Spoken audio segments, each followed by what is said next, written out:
Friends, family, and keepers of the faith, welcome to another Del Boy blog. And as always, we date stamp this, and it's year 3, blog 13, or in legacy numbers, blog 117, and it's dated 19th of the 5th, 2024. And I changed it around a little bit last week and thought, get the news out the way. And I think that's what we'll probably try to keep in this format. I will just say that this week, though, has been a bit of a mixed one, a bit of a weird one, just to get it out of the way. But the weather, wow, mostly been lovely. I look out the window today and it's absolutely gorgeous. Sun's out. Not sure what the temperature is. It must be about 18, 19 degrees centigrade, somewhere around there. Flowers are out from my window. Lovely. Anyway, as always, you know that I talk about the war in Ukraine, usually a big story or a bigger story, and then just read out sort of like headline news for the UK. It's really just to sort of prep my mind, about what happened this week. So, start off with the war. And what did I write down? I wrote, Ukraine's Navy says it has destroyed a Russian Black Sea fleet minesweeper. The news has come from Telegram and is not yet officially confirmed. Meanwhile, Russia has struck at Kharkiv, where 4 people were killed and 8 more injured on a recreational area, which was hit during the barrage. Yes, casualties again, minor successes for Ukraine mentioned. I think a lot of the news this week has talked about Russian advances more than anything. And, it's obviously resources are getting stretched. So I'm not surprised the news is really concentrating on that. As always, I'm behind Ukraine and just wish the war to end. And my thoughts are with the people that lose lives during this conflict. So headlines that caught my interest this week in the UK. So Floella Benjamin, now that's an actress that is from my childhood. She won a BAFTA this week. And that wouldn't really be something that I'd bring up as news, but I brought it up because my childhood TV watching has been brought up quite a lot in the last 2 weeks. And Floella Benjamin was sort of always there. I never looked at her as a child of someone of colour, race, or anything. She was just an adult and having fun with children. And that's probably the innocence of childhood, which is why I think sometimes this drilling down, of teaching children early about certain stuff isn't needed. I didn't come across it until later. It didn't harm me. Maybe my thoughts are archaic. I don't know. She did happen to mention that all TV needs an injection at the moment, and it's going all wrong in her opinion. I think she was mostly talking about children's television, but I'd extend that anyway. The creative element of television at the moment is pretty poor, pretty narrow. Needs a huge kick up the backside. There was a news article that says sex education in school is set to be banned for ages for pre-9-year-olds. Do I have a thought about that? Not really. I tried to think back and go, when did I learn about sex education? I think it was more about insects and animals and amphibians before 9 years old. I don't think I really thought about how reproduction works with between a man and a woman. There might have been some animals in there before 9. I learned very quickly at secondary school, and that would have been in my years 10 and 11. So, yeah, I don't really have too much of an opinion on that one. Faulty Towers, the stage play, is getting positive reviews. I'm glad about that in a way. I so hated the idea of a beloved comedy show that basically is 95% perfect. You know, they don't mention poor or bad episodes, because there was literally only I think there was 12, 2 seasons, 6 episodes each. And I didn't want it to be blemished by something that comes out 30 or so years later. To have it on the stage means that I can either see it or not, and if it was got bad reviews, it wouldn't blemish my opinion of it. So I'm glad that it's getting good reviews. It seems like the sort of thing that would work on the stage. So good for John Cleese. One from last one, Ahmed Alid has been jailed for life for stabbing a 70-year-old pensioner, which he says he did for the revenge of the people of Gaza. Yeah, this was a big news article because this stabbing happened, I think, earlier in the week. They caught hold of him, and they jailed him for 45 years, life imprisonment, basically. And yeah, what can you say? That's a sad story all the way round. And yeah, awful. And the last one is really just a little personal one, because on Monday, Roger Corman, a director in Hollywood, he died at the age of 98. Roger Corman has been around for me for decades. You know, I knew of him even in my childhood, and later on, I saw loads and loads of films he did. Little Shop of Horrors, you know, it just springs to mind, but there are literally tons of them. And I know that he set up a number of young directors that went on to become really big stars, Joe Dante being one. And you know, it's just sad when you hear that the life of someone has gone that you followed for years. He did the Fantastic Four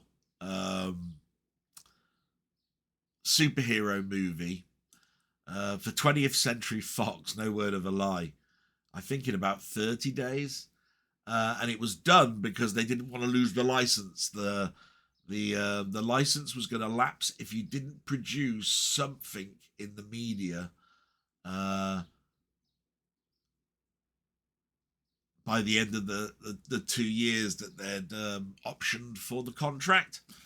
So literally 60 days before that was going to happen, 20th Century Fox approached a few directors. Roger Corman took it on,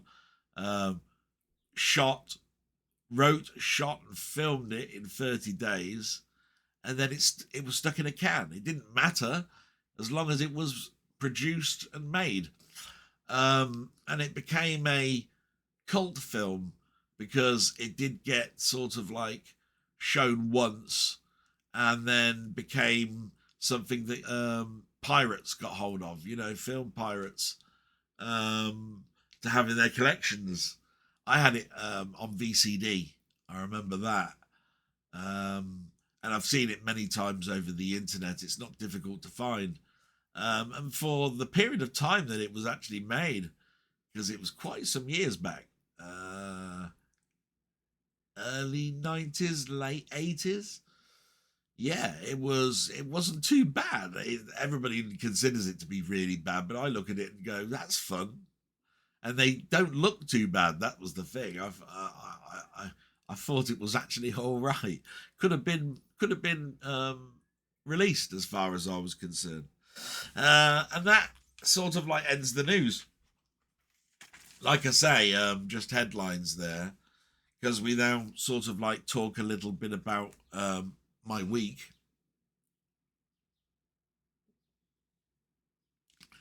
And I have to say my week has been a little bit boring up until Wednesday night. So Wednesday night came along, and I was down to do my live stream with Ian the Hill Ramblings, and that came along. I was there early. We started off. We got through all the questions, talked about just about everything, which is what I like about it, because it's not restricted to just one thing. And marvelous. Went to bed quite happy. Woke up on Thursday. Normal day until I got the phone call, and it was a missed call, and it said hospital, and I went, oh, I know what this is. And I came out of the meeting that I was in, because I was in an hour and a half meeting, and it was about 10 minutes away from the end. So I made my excuses and said, sorry, I've missed an important phone call. I need to drop the call. And everybody was happy about it. It's no problems. And I phoned them up, and of course it took a while to get through. Spoke to a lady, and she said, yes, we've got your results. We'd like to invite you in. I've got a note here stating that you have difficulty getting to Oxford. We're next in your town at where you had your ECG on Tuesday. I'd like to invite you in to talk about it. Therefore, on Tuesday, late morning, 11:30. Can you make it? And I said, oh, of course I can make it. I said, is there anything? I mean, I'm going to ask you I asked her the same thing that I'm sure she's asked a million times. Anything for me to concern her with? Oh, she said, I haven't got the results in front of me. All I know is that, and she repeated the same thing, really, that the other person did 2 or so weeks ago. We take all heart matters seriously. Don't take much notice of whether we want you in the next day or the next week. This is the earliest time we can see you, so we want you in. Any time you feel pain, don't dial 911, dial 999. Continue to take your medicine. I've booked you in. See you Tuesday. So, of course, this was Thursday, and all Thursday afternoon I had trouble concentrating. I'm pretty sure you'll appreciate it. It's a big thing. I mentioned last week that the hospital was a major event, and it took me 40 minutes to describe it last week. And all I can say is that from this moment on, my mood and my brain has been muddled, just very muddled. Things come in that are bad, things come in that are happy, back and forth, to the point where I'm not sleeping very well. In fact, this recording is late because I couldn't sleep. I woke up at 5 o'clock. Thought, shall I get back to sleep? I probably won't. I'll watch something on TV. Maybe that'll make me drowsy enough to sleep just for another couple of hours. And woke up at 9:45. Very bad thing to do. My body obviously needed it, but then that puts me behind for doing my blog, so not in the best of moods. But I couldn't concentrate Thursday afternoon. And I reached out to someone I hadn't really spoken to and don't really speak to very often.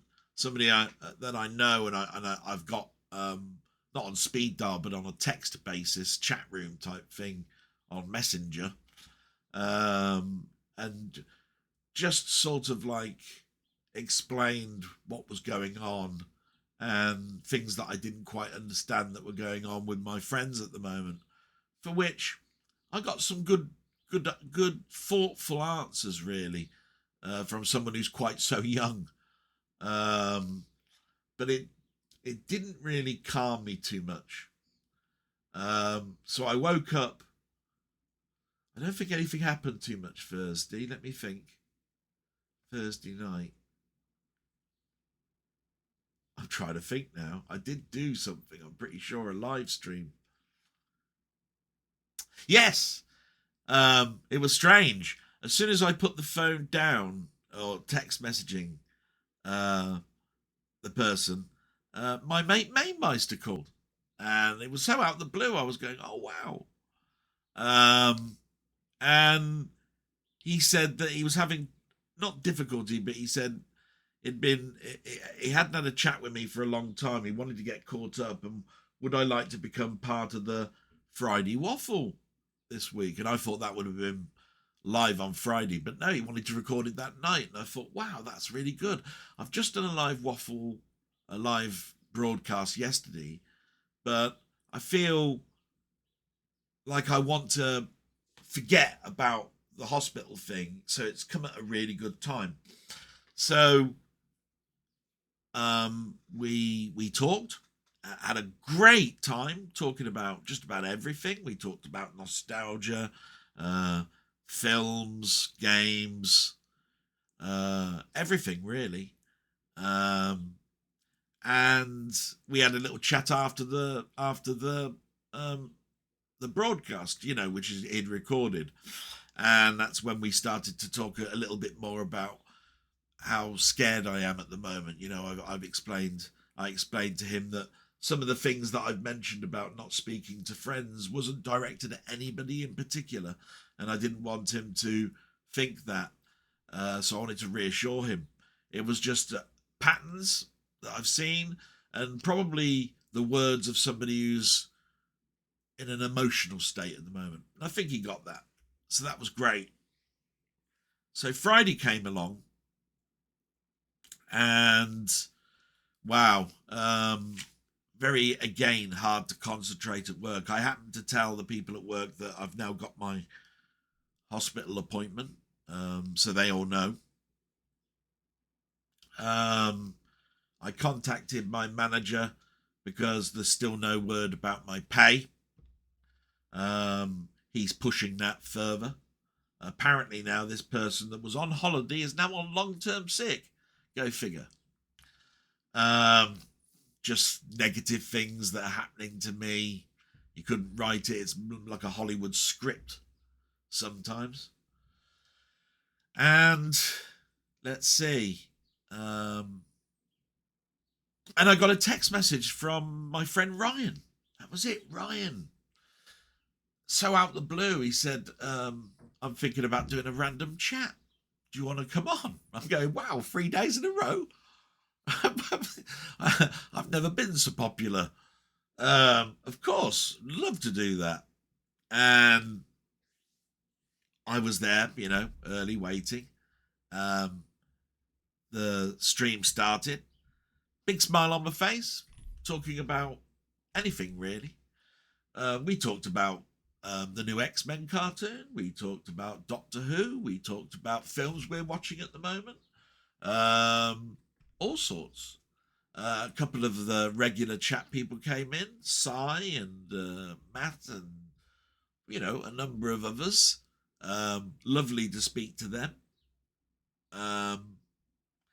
And pretty much the only thing that happened on Friday else that I can think of was that before the chat with Ryan, I mowed the lawn. So I'd finished work. I thought I need some fresh air. So I got the lawnmower out and it was working perfectly. No problems. Got halfway round. Suddenly, because it's a petrol mower, so it's got a drive belt. It stopped. Went, oh no. And the reason I went, oh no, because although you can mow the lawn, you've got to push this heavy mower with my heart as it is at the moment, where if I exert myself too much, I do feel this sort of like pushing down my chest. It's hard. It's like hard to explain, but it's like indigestion, So You know, it doesn't make me feel sick or anything. It's just like I go, oh, I can feel it coming. And I think it's because I'm sensitive to it now. And so that was a big problem. So I finished off the lawn, came inside, looked at why would a Honda lawnmower not drive. And of course there was all these videos about how to change the drive belt, and I went, oh right, yeah, of course the drive belt could be the cable or it could be the drive belt. So it says turn it on its side, that's where the drive belt is. So I looked at it and it was still connected and it could still play, but there was a lot of play. Now I've got a funny feeling that depending on how the drive belt is connected further up, it's probably slipped. And that would explain why suddenly it just stopped. Because the tension of the handle, where you grip it to have it move forward, it feels no different. And I can see the cable moving, so it's obviously pulling. So yeah, drive belts. And it's an old mower. It's a 2006 Honda. I think it's a GS135, a £600 mower. When I looked it up, and they haven't made it since 2020. And new models have come out, different versions of it. And so I couldn't really decide on which part I needed to order. And then I thought to myself, hang on a minute, if I do order the part, how do I take the thing to bits?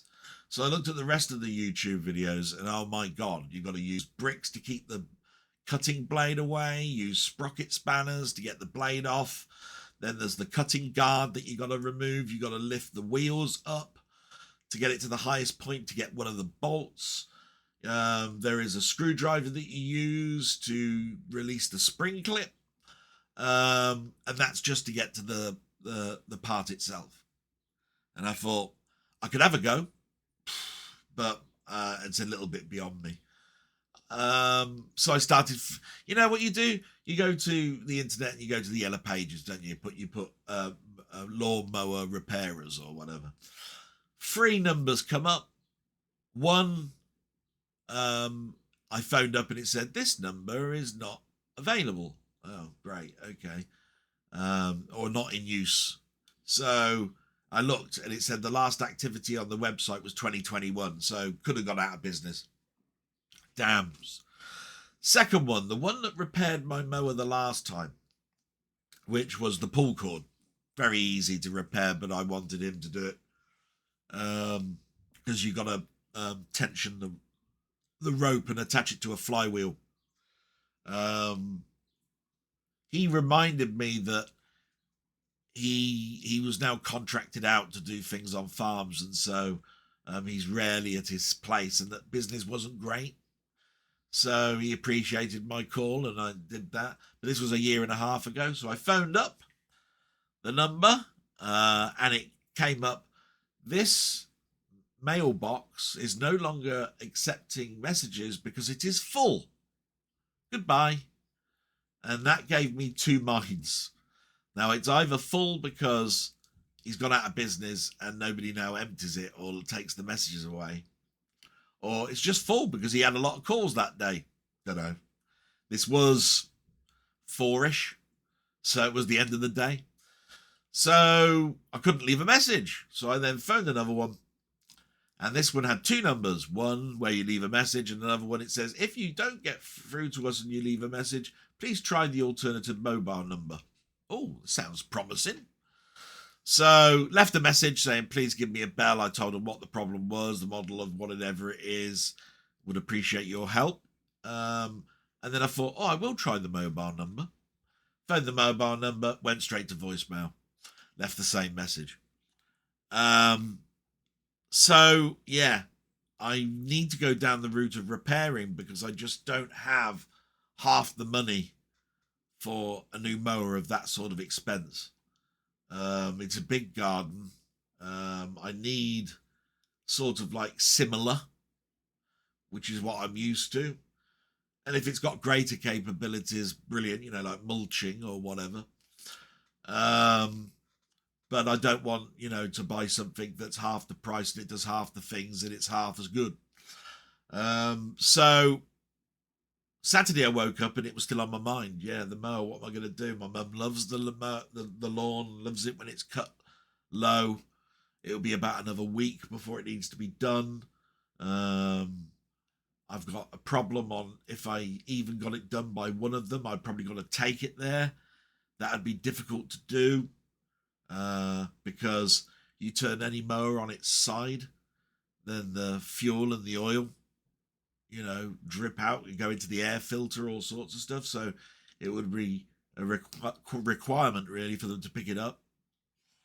So I phoned that number again, the one that was the mailbox was for. And the lucky thing was it said, please leave a message after the tone.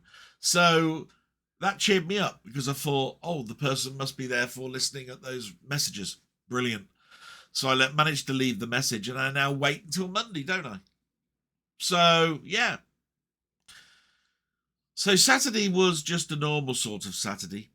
I prepared my blog, did some things for my mum, sort of relaxed a little bit, tried to do a bit of weeding. And that's because I did a recording of my garden project. I started that up again. Did a little video, put it up there, because I'd just mowed the lawn. So I thought, I'll show off these pots. And some people have been saying, am I going to do my walking blogs again? And, based on my health, I'll try. I mean, there's nothing wrong with pushing your body when you've got a problem. As long as you slow down, take it easy. So that might happen. If enough people say, yeah, we love them, do them again, I'll do it. If I remember rightly, the only thing that pissed people off about them was that I had a tripod that you can shorten the legs on, and you hold it like a pole, but you can hear the clanking as you're walking along. So it annoyed some people. I'd have to think about how to reduce that noise. I think it's because I'd need to tighten the top. It's just echoing sounds through the hollow metal poles. I think you can buy something, a mobile phone holder that fits just in your hand that's specifically made, but I don't want to spend too much money. I've spent a lot of money over the last couple of years on a microphone, a camera, and it's working quite well. I mean, most people have said the picture quality seems to be a lot better now, and nobody has really mentioned too much about the microphone. So, yeah, saving money now is key. And then Sunday is the blog where I've woken up. So there we go with the week. So I've done a couple of live streams. I've done a video capsule review, done a garden review, did my blog last week, doing my blog this week. And just to let you know, next weekend is another bank holiday. And it's the first one where I've actually booked a week off holiday. I'm back to my normal holiday times. So I get 30 odd days a year. So we're now at, May. So I need to start thinking about taking bigger chunks of holiday off rather than singular days. So next week is going to be weird again. Tuesday, I will know more about my heart. And Friday will be relax for a week. Where I've already spoken to one of those people I've spoken to already about when I did the live stuff, about doing my next interview. And I'm pretty sure I will be organising that. I'm hoping I get caught up with some other friends. I have to say, no change since last week. And I mention that only because, yeah, I'm a bit lonely. I need to talk about this and I don't have too many places to vent. Denny's been brilliant. And all the people that I've managed to contact and talk have been great. It's just there's always something else. So this week it was the talk about the results. Last week it was the going for the scan. It's just nerves. So that's my week, really. A bit shorter than last week, less eventful other than a whole day at a hospital where, yeah, that was always going to be a 25-minute discussion. A lot went on. And, you know, because it's a blog, a diary of a sort, I needed to talk about it. So just have a little bit of a drink and we'll do what's next. And that is usually the shout outs. So here we go. All these people, I love this bit because this is where it gets sort of like the normal. Nostalgia comes in. I start talking, all that. So the shout outs. Yes, quite a few this week. Thank you so much. I love this because it's people that have thought about me or have wanted to leave a comment or a question. So they're intrigued about my life. Most, of it probably at the moment is wishing me well. Brilliant. Thank you so much. I'd rather have that than nothing. And I'm so appreciative of every single name that I'm going to read out here. Every single one of you have got my eternal gratitude. So thank you. So here we go, without too much of ado. There is Ian Hill, The Ramblings, Denny, Jambon, Bushman's Blue, Steve's Gaming, Stu Greenhouse, Colin Jones, aka Ponder, Robert's Retro Gaming, Martroid, Rock God 2004, Weebob Art, Playtendoguy, Danny Jukes, and Seb's Place. Like I say, quite a roster of names there. A couple of ones that we don't hear of too many times. Every single one appreciative of. And if I've read them out, it means there's a comment, and that means we're going to get to the next stage, which is comments. What people's on. I love this bit because it's what people want to discuss themselves. You know, what's going on in their lives, which I love because I'm a bit nosy. I'm a nosy git. Be quite honest. I'm not the sort of person that looks when I'm going for a walk. I look through people's windows, but I am intrigued about people's lives, how they're coping, how are they living from day to day, what's on their minds, what are they watching, what are they reading, what games are they playing, all that sort of stuff.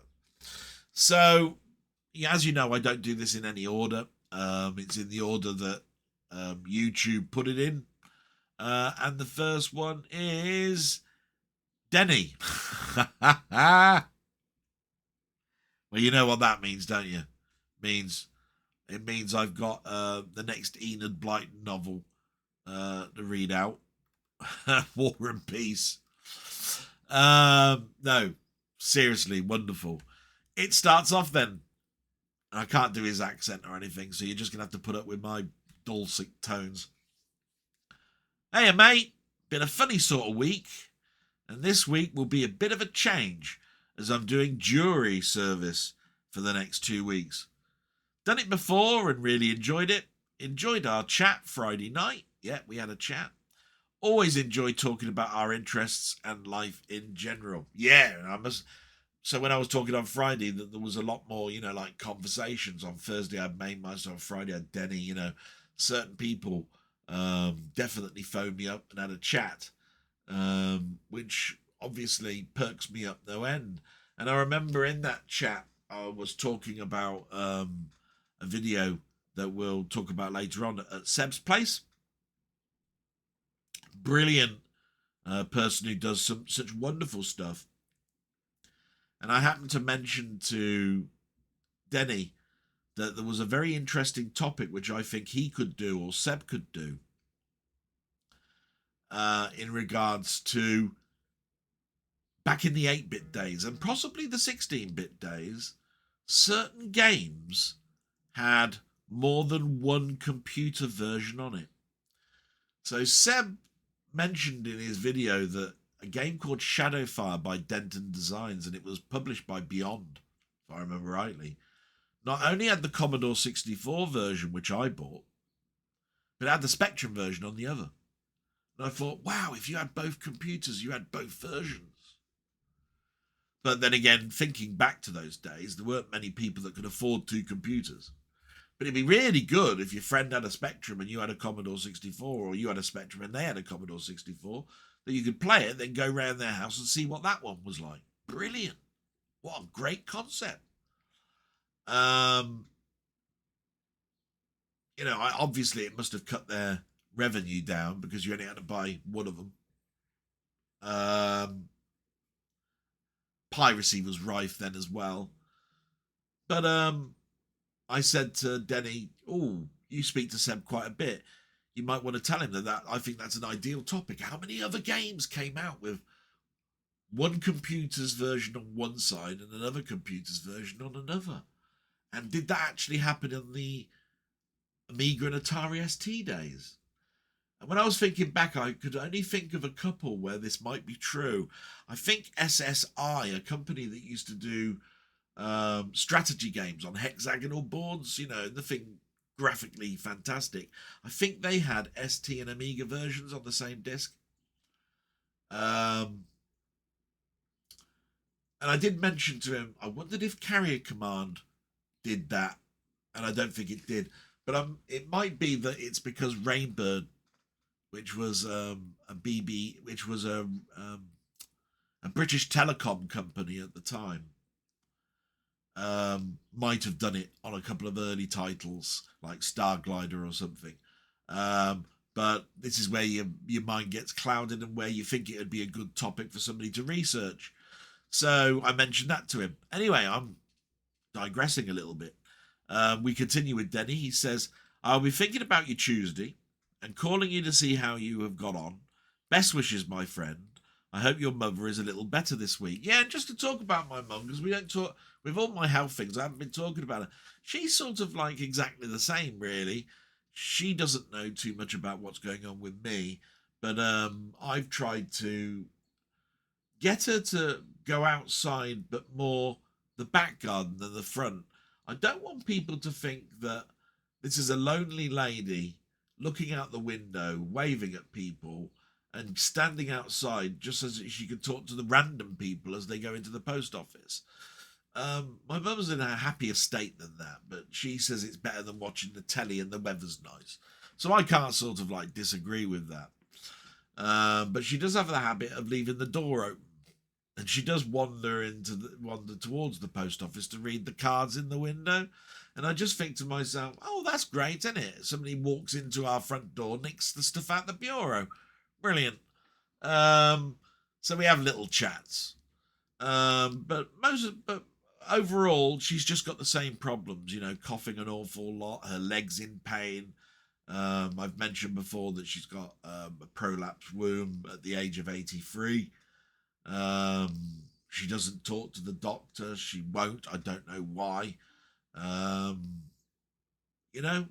So every time you guys have asked me to pass on a message to my mum, I generally do. I wanted to know that there are people out there that also are thinking about her. She doesn't know really too much by name. She does a couple. She recognises Alan Mamemeister because he stayed here. She goes, oh, that's that Scottish guy, isn't it? I went, yeah. Oh, tell him I love him and all that. I went, yeah. I said, he'll have a heart attack, Mum, mate. You're going to say that, good-looking lady like yourself wanting to go out with a Scottish guy like that. My God, he'll be in the car probably, or getting a flight down or something, something funny along those lines, something that just comes into your brain. But yeah, there are fun moments like that between me and my mum. Anyway, carrying on, we'll be here forever.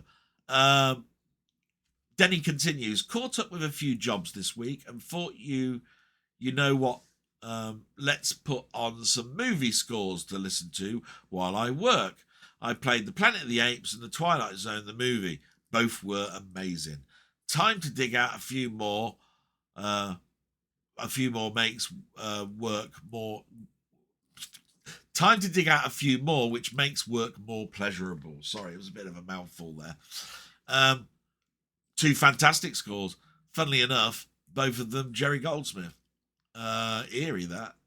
And I've talked about Jerry Goldsmith an awful lot to a few other people like Sam and in the past Rock God, you know, not so much recently. I love scores. Jerry Goldsmith was one of my go-to ones. You know, I liked him more than John Williams.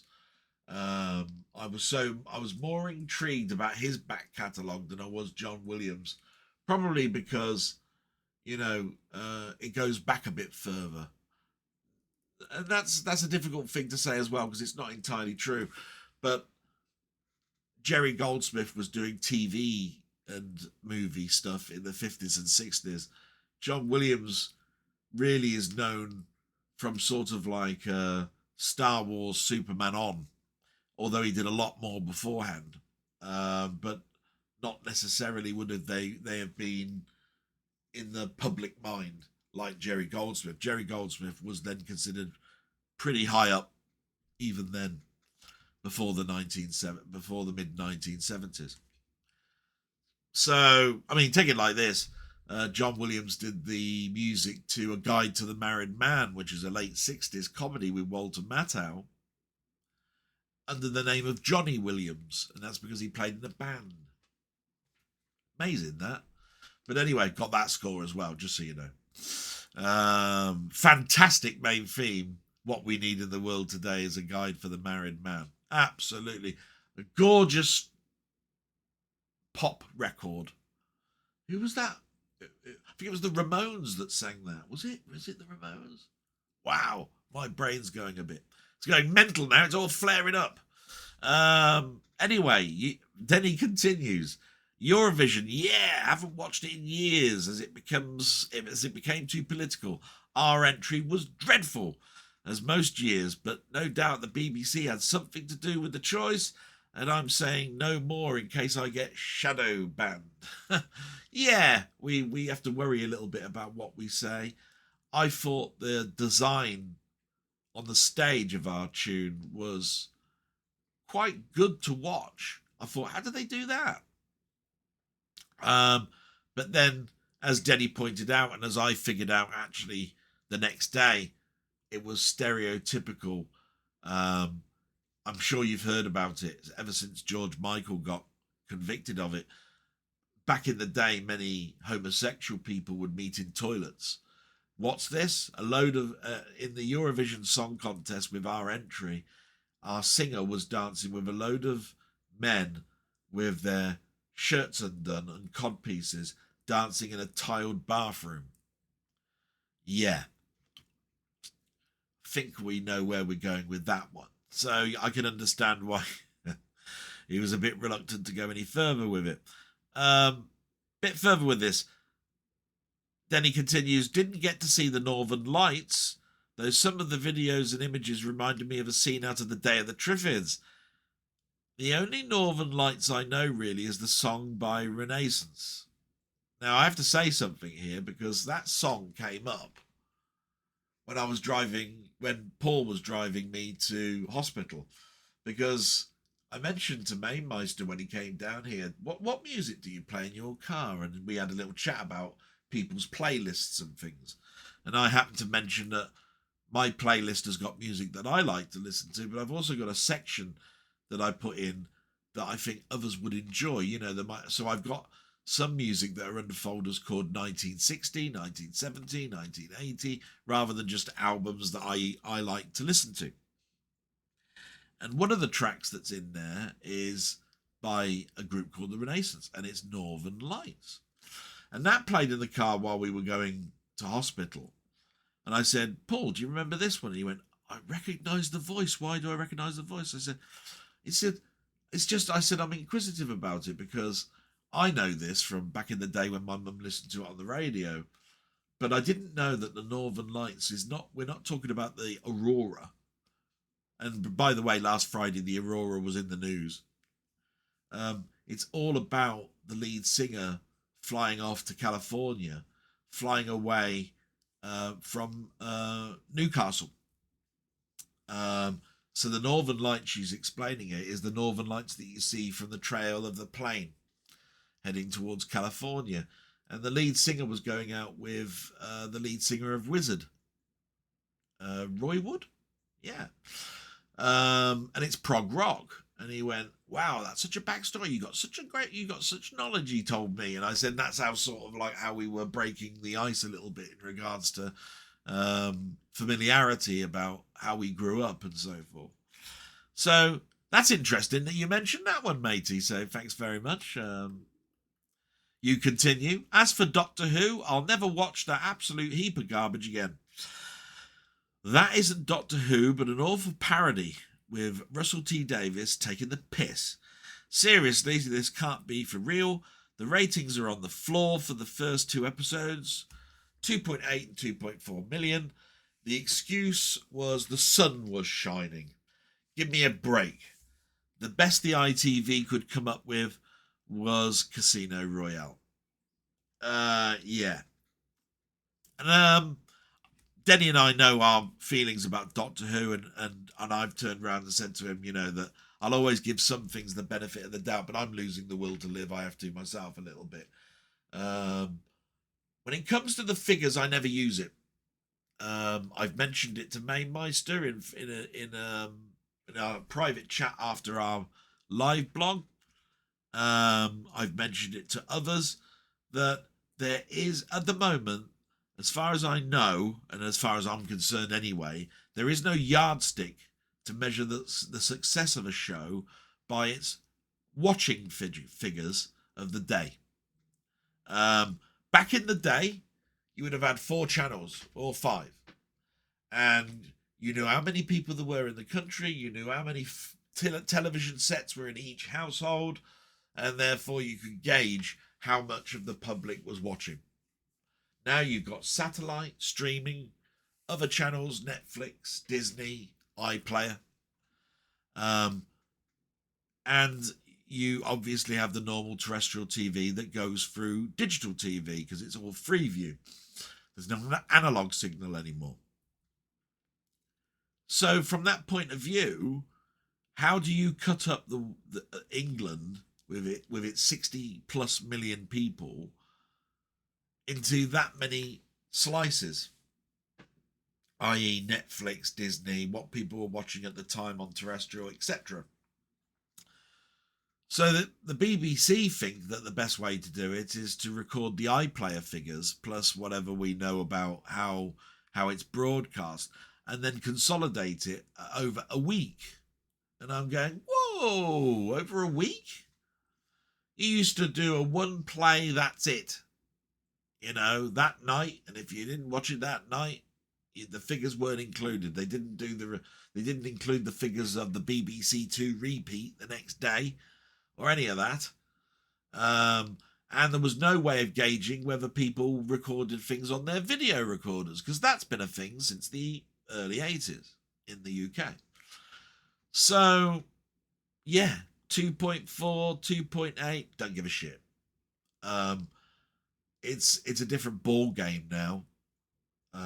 You can't measure anything these days, as far as I know, until somebody comes up with a more accurate method.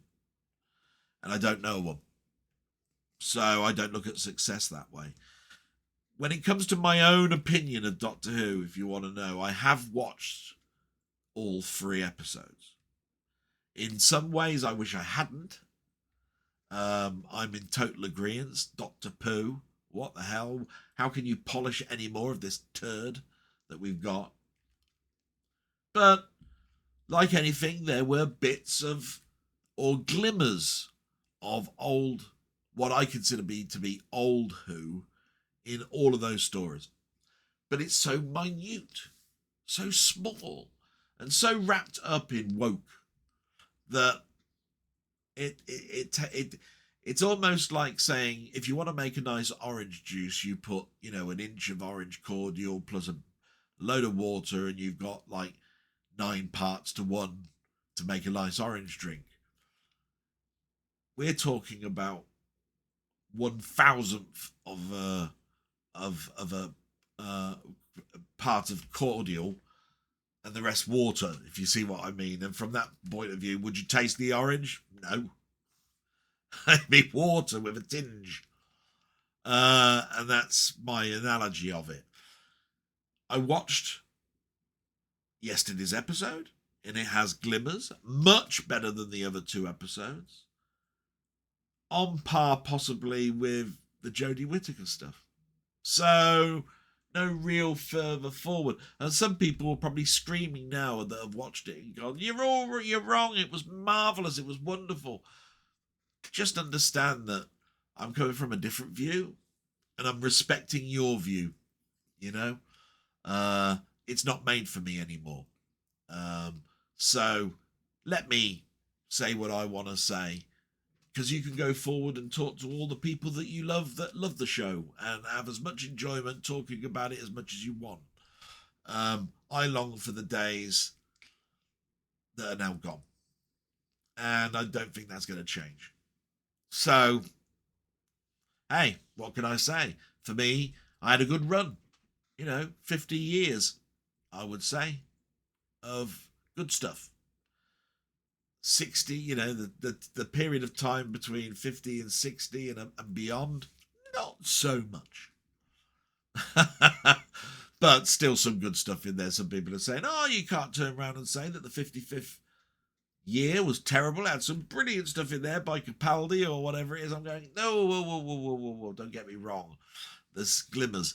What I'm saying is I would probably say that was when I couldn't resist watching it, and I was going on Facebook saying, people don't contact me on Facebook, I'm watching Doctor Who. I was that excited over it. We're going that far back, and that's been a long time. In fact, it comes up more in my Facebook timeline. Do you remember this from 6 years ago? And there'll be the odd one that comes up and says, 10 years ago, you said, can't wait for Doctor Who, shh, it's just about to start, or something that I used to put in Facebook. And I'm going, was it really 10 years ago? Shit. How things have changed. Anyway, enough about that. So Denny continues, well, the weather is getting warmer, and like yourself, from your gardening video, my old man has started to weed, plan his border flowering, hanging baskets and pots. So much to do, so I'll be dropping in myself, doing a few garden jobs. Brilliant. Fantastic, matey. I got great enjoyment a little bit on Friday, and before then I was putting the pots in. So, yeah, great. You continue, Pinball Effects, a developer to avoid at all costs. A shady company that makes you pay for the tables again on another engine. Plus, they took the epic bribe to come off Steam. So I and many others were left high and dry. And your comments mimic Jambon's, and they mimic my own. The only thing is that if I buy a new headset, like a VR headset, the FX table, the engine is always free. They'll always give you a couple of tables. It's nice sometimes to go, do you know what? I ain't falling for the trap of buying any more tables. I'll just download the freebie and play a few of the odd ones that they give you free. And that'll do me. Thank you very much. So that I've got at least some pinball on a different platform than I normally play it on. So that's how I look at that. You continue. Personally, I've never understood the hype surrounding MASH. Maybe just not my thing, but 105.97 million for the final episode. Wow! As for TV this week, Dark Matter had me hooked again. A definite slider slant to it, as well as Nowhere Man. I finished Fallout on Prime and it was superb from start to finish. I also watched 2 great episodes of The Twilight Zone from Season 2 called Eye of the Beholder and Nick of Time with a young William Shatner. Both are classics. I'm just going to check on something because I think I heard the door a moment. So just bear with me, guys, and I'll be back in a moment. I do apologise for that. I'm back now. It was my mother. You probably saw her in the corner of the window, and it was quite important. She needed a tablet. So I'm glad I stopped it there just for a moment. So, yeah, we were talking about MASH and a couple of things about the Twilight Zone. Everybody knows what I feel about the Twilight Zone, and everybody also knows how much I miss watching certain new shows at the moment. My health has made it so that when I watch TV, I generally fall asleep. And so it's even hard to watch something that's half an hour long. But Eye of the Beholder and Nick of Time. Wow, Nick of Time's wonderful. That's a season 3 episode, if I remember rightly. It's got a jukebox machine in a cafe. It involves a nickel. Yeah. I remember that one. I'd love to watch Fallout. I remember Sliders, and I think I talked about MASH last week. It's one of those ones where I never really got that hyped about it. It was never a big thing in our family, but I appreciate it. And wow, that figure, 105.97 million. I think it's a worldwide figure. That tuned in to watch the final episode of MASH just shows you the power of television. You're not going to see figures like that much anymore. 105.97 million. I wonder how many people watched the moon landing. But remembering that not everybody had a television set. But anyway, you continue. Also this week I've been enjoying Nordic Ashes. A lot of depth for an indie game. Plus I'm waiting to get my hands on the digital release of Emu's Massive Hunt on the VIC-20. Probably one of the best games released for the system. Streets of Rage 2 for the PC is worth a look as well. And it's funny you mention that because Streets of Rage 2 for the PC came up on sale in the Steam sale and I bought it. And I think that was because, was it Panther? Yeah, an old friend, Panther, happened to mention that he'd bought that and was loving it. Thought it was one of the better reimaginations of old games that he'd played. Emu's Massive Hunt, we saw the video of last week, and I loved it. I thought, wow, the VIC-20 can do this. And it started that whole discussion about why we try to make a game like Emu's Massive Hunt for the VIC-20. When you consider that type of game was done to death on the later models, the 64, the Spectrum. And Mamemeister and I have always had discussions about it and always come to the conclusion, do it because it's there. Do it because you can. Do it because you want to prove something. Do it because the fun of it. So many reasons to do it. Nordic Ashes I've actually got, and I mentioned that last week, and I haven't played it yet. A game I'm playing at the moment is, I think, and I've got to remember the name of it, after Planet Crafter, which I'm still playing. It's a game called XO1, I think. You are a marble, and all you got to do is head towards the light. So you're rolling along the ground, but you can change the density of gravity, so you can make yourself heavy and light. And then when you are in the air, you can turn into a disc and glide. And all you need to do is keep rolling, gliding to get to the light. And that's it. It's a very, very switch your brain off and just take the visuals in. And while you're taking the visuals in, appreciate what you're taking in on your eyes and ears. It was in the sale. And I tell you what, it's not bad at all. It's very serene. When you're flying along the ocean with the waves underneath, and you skim under the water, and then you make yourself light and you guide up above the waves, and then when you see a mountain, and you can roll down the mountain, and then turn your density of you to heavy, and gravity then grabs hold of you, and the momentum when you shift upwards makes you turn into a disc. I think you get the picture, but you have to watch it and view it. That's been a local pickup for me. So you then continue. I've checked out Jim Jam's YouTube channel, subbed, so I'll enjoy catching up on his videos. I'm so glad you did that. Jim Jam is from Birmingham, so he's very close to you. So I mentioned it, and I hope that you caught that. What I was mentioning, and he'll probably go into places that you go into as well. So I thought to myself, what a great way to sort of like break the ice a little bit. Brilliant. So you continue great pickups this week. Glad you got The Blob, Life Force by Tobe Hooper. I also have on 4K. Absolutely love that. I watched The Beekeeper on Sky. It's a great film. But I thought Emmy Raver Lampman, who appeared in The Umbrella Academy, was totally miscast. Yeah, I thought so, actually. The Beekeeper is mostly one of those films that I went, wow, I didn't believe a film with a title like it's got and is similar to stuff that we've seen before would grip me in the way that it did. You know, I've seen lots of John Wick films and so forth, but it really was fun. That was the thing. I think it was the fun of it that I got from watching that. You continue. The Crow, which I have on order, but the standard 4K edition, which is out in June. The film Old looks really good. I plan to watch that. Yeah, I hope you enjoy it, matey. It was on TV the other week. I bought it in a sale as a steelbook. You know me and steelbooks. Can't resist them.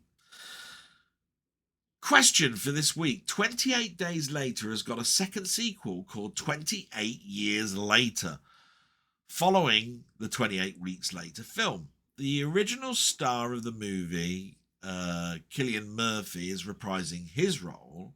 Is this a welcome second sequel for yourself? And which sequel movies are the worst you've watched? Now, this is where I think of my friends that I haven't, that I've mentioned before, will be saying, oh, I hope he mentions this, or will be shouting out and saying, how can you not mention this sequel as not being terrible? There are tons of terrible sequels, tons of them. And my brain is not going to be able to bring every single one to the foreground in my mind.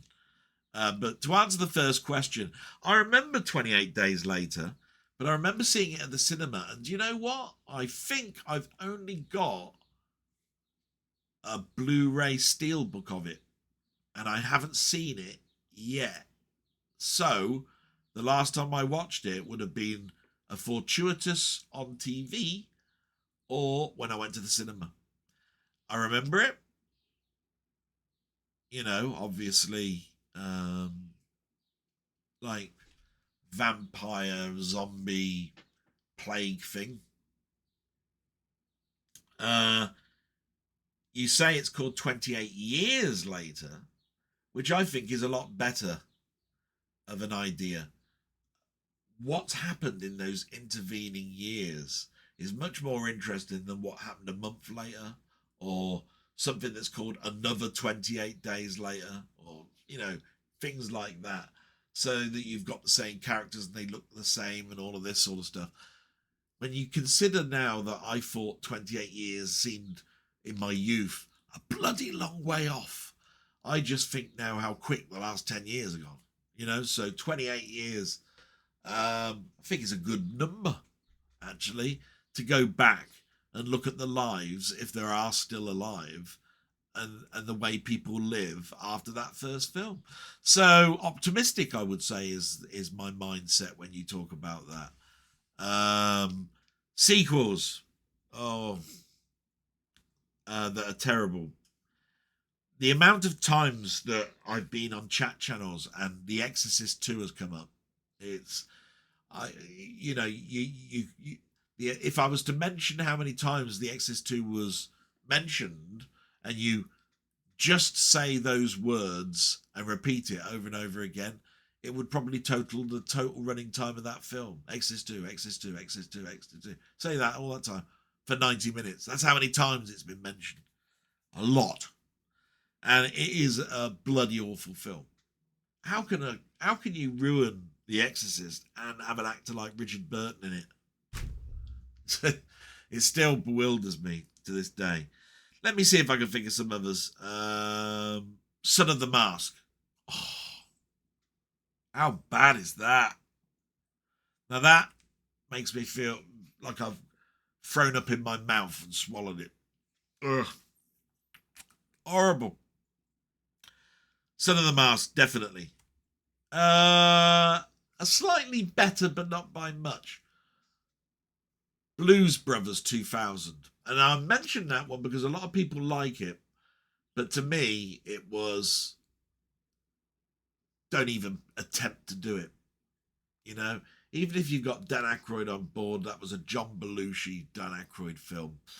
And although you used a lot of heart to do that film, you know, and play tribute to John Belushi, it didn't work out. And I'm not going to blame any particular actor like John Goodman or anybody else in that. It was a film of its time, so enjoyable, became a cult thing that I watched every now and again, and the Blues Brothers 2000 sort of like ruined it for me. And I don't think I've watched Blues Brothers much since Blues Brothers 2000 came out, where before I'd watched the Blues Brothers a lot. You know, it'd be a comedy that I'd put on. Grease 2.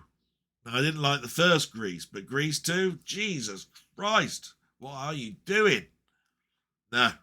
Oh, fucking hell. Oh, let me think.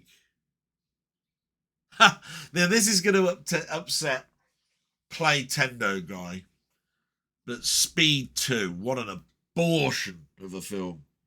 So you make a film, Speed, about putting a bomb on a bus that arms itself when it goes above, 55, and if it goes below, boom, which gets the movie public excited. I know, let's do a sequel. We'll put it on a boat. No. Awful. Absolutely atrocious. I'm sorry. About as exciting as a wet sock. So, no. In many ways, therefore, you could add things like Teen Wolf 2. Oh. Now, I remember Teen Wolf, Michael J. Fox, and thinking, this is interesting. Comedy. Kiddie turns into a werewolf, finds out his family are all werewolves. Didn't tell him. It happens when you come of age. Interesting. Teen Wolf 2. Oh, more of the same. Cousin or something. Bloody hell. Can you get as lethargic as that in writing? The next Karate Kid. Now, again, some people will say it's not that bad a film. Hilary Swank playing the main character before her Oscar-winning performances. But to me, it was like the writings started to come on the wall. Let's bring a girl in as the main actor. Show it from a different perspective, of a girl's perspective. Keep it in the same universe as the Karate Kid. Nah, didn't work for me. And I think I'll end with the Highlander 2. And the reason I bring the Highlander 2 in is that there are some days where I go, this isn't bad. And there are other days where I go, what a pile of pants that is. I think it's called Highlander 2 The Quickening. It starts off bad. We've got, Colin McGregor, what is his name? Is it something McGregor, isn't it? Anyway, we got our hero who's now the Prince of the Universe. He's won the prize. Now aging towards death, because he's the only one that survived. The Earth has moved on, and suddenly you've got the ozone layer being brought into the film. He headed up something that protected the whole of the ozone layer by filling it with some sort of liquid that needs to be in place for 10, 15, 20 years or something. Otherwise, the ozone layer will burn away and we'll be on a husk of a planet. It's pink or something, this liquid. It's bloody awful looking film. That's all I can say about it all. And at a time where politics and local disasters were being brought into movies, and with Hollywood ways of combating it. No. So you continue with that, and I hope that's a good amount of films, because I could probably think of a load more. And you continue, take care, my friend, talk soon, and pass my best on to your mum, which you know I will, and my salute to you, sir. Thank you so much. Absolutely brilliant. So much nostalgia there to bring in. Sorry about the breakup in the middle, but we got there.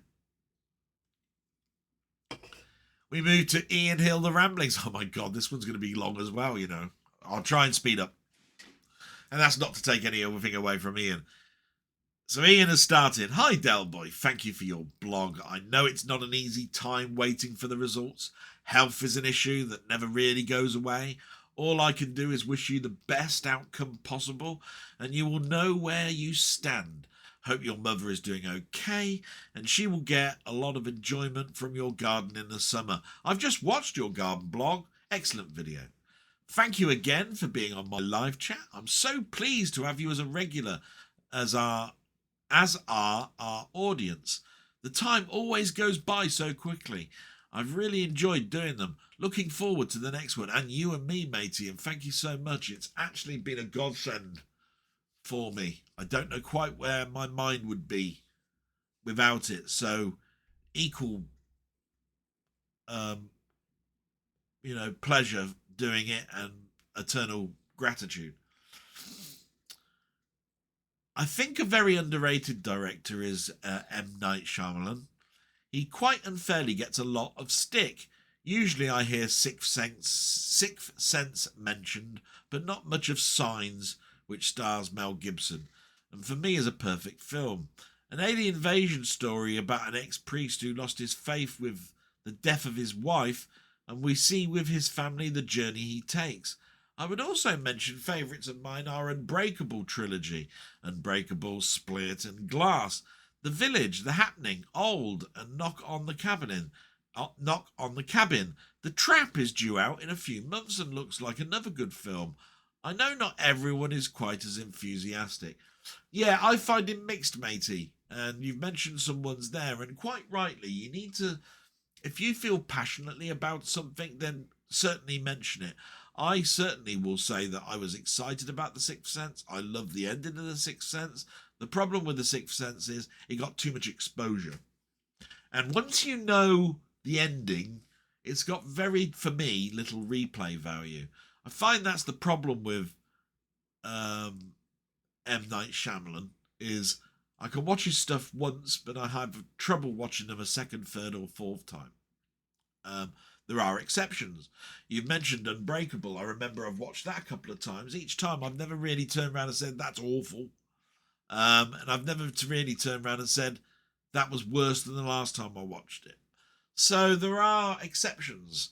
It's just, he is inconsistent. I will say that.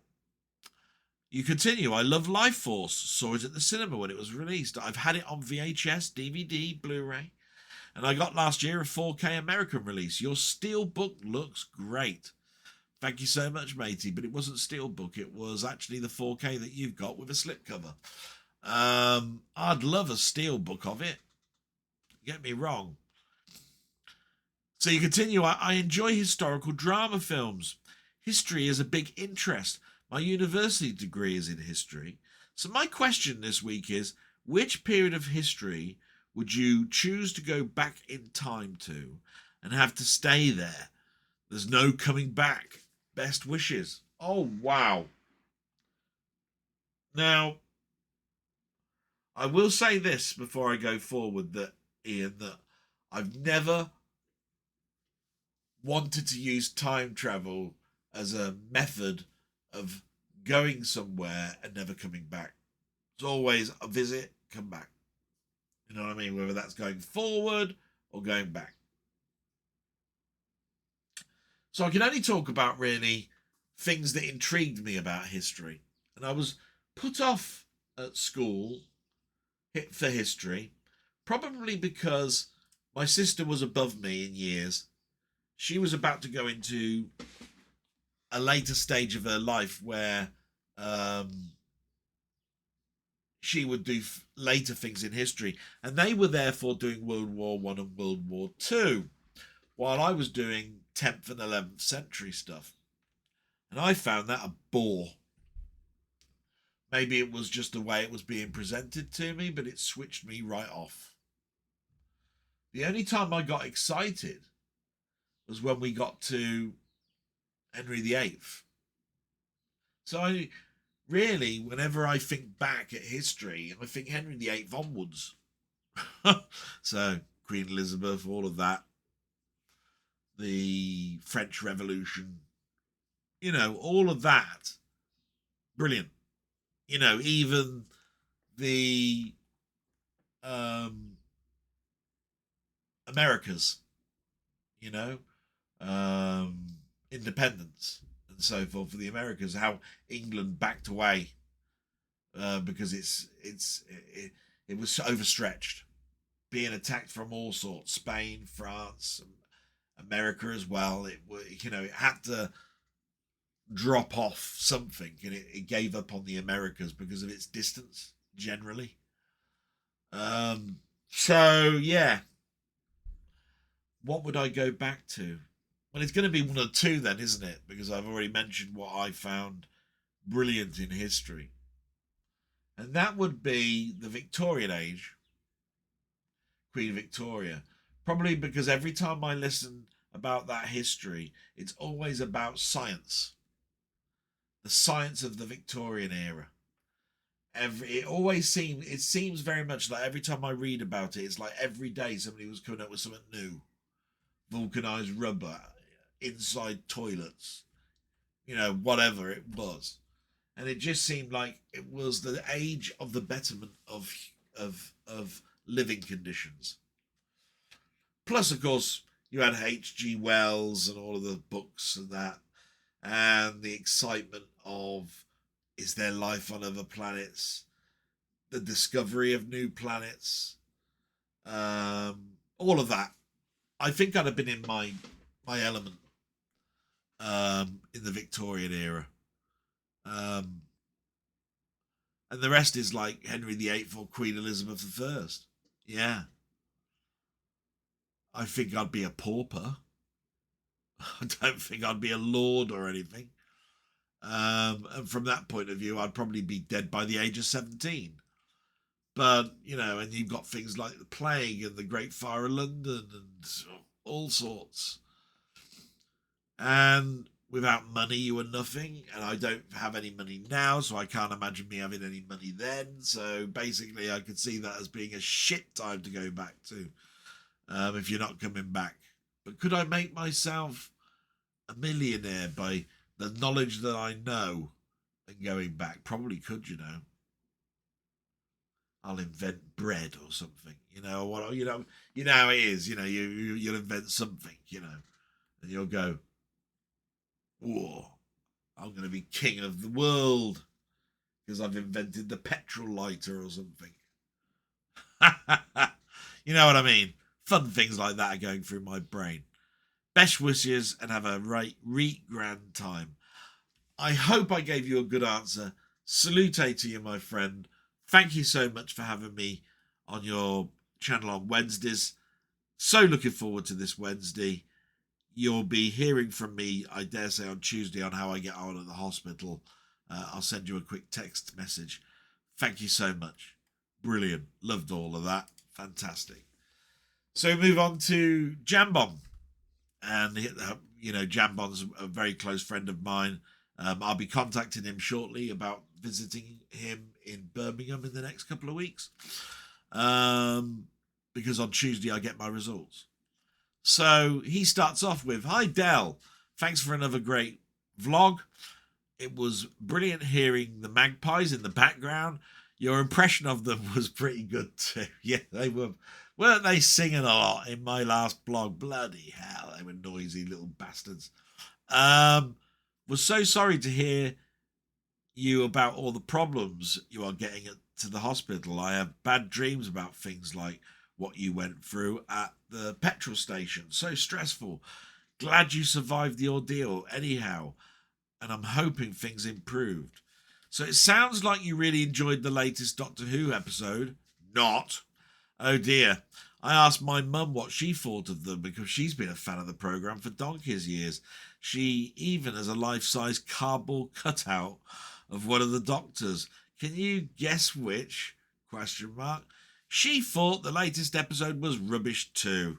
Looks like a great collection of films you've picked up this week. The Blob is a stone cold classic. I also enjoyed Old.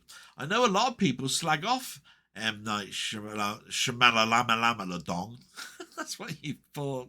But I've always liked him and seen his films as harking back to the things like Twilight Zone and The Outer Limits. Never understood what the fuss was about The Crow, though. Rubbish film. The best bit about it was Pantera's cover of Poison Ideas' The Badge, which was on the soundtrack. One of my favourite songs of all time. All the best, sir, and you take care. Yes, wow, man. M. Night Shyamalan, yeah. He is very much like Twilight Zone and Outer Limits. The trouble is, I look at those as having a much better writer and visionary. Rod Serling for the Twilight Zone. Is it Fonterre, I think? No, he did the music to The Outer Limits. Oh God, that's gonna kill me now, and everybody's gonna hate me. Like I say, The Outer Limits is a dual creativity project that lasted 2 seasons, but lasted 8 seasons for its remake. You know, when they brought it back in the 80s. So yeah, loved Outer Limits, loved Twilight Zone. I like certain films, and I can see the correlation of it. Doctor Who, the cardboard cutout. Oh, now if she's been watching it for donkey's years, maybe it's Tom Baker. But if it's not the really, really old stuff, maybe she's got a cardboard cutout of, I don't know.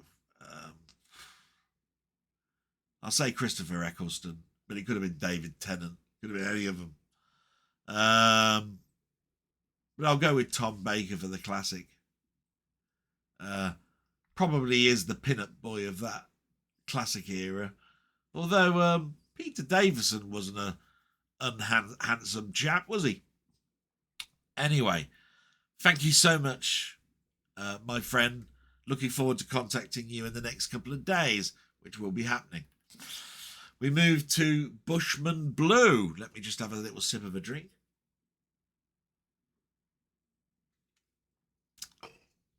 Thank you. And he goes, "Hi, Delboy. Great video again. I try and same your videos for when I'm at work." I think you mean say, yeah. "I try and save your videos for when I'm in work, as my shifts are nearly 13 hours. I have Life Force and the Blob on Blu-ray, but would love those Screen Factory editions. I also have the Beekeeper on my wish list.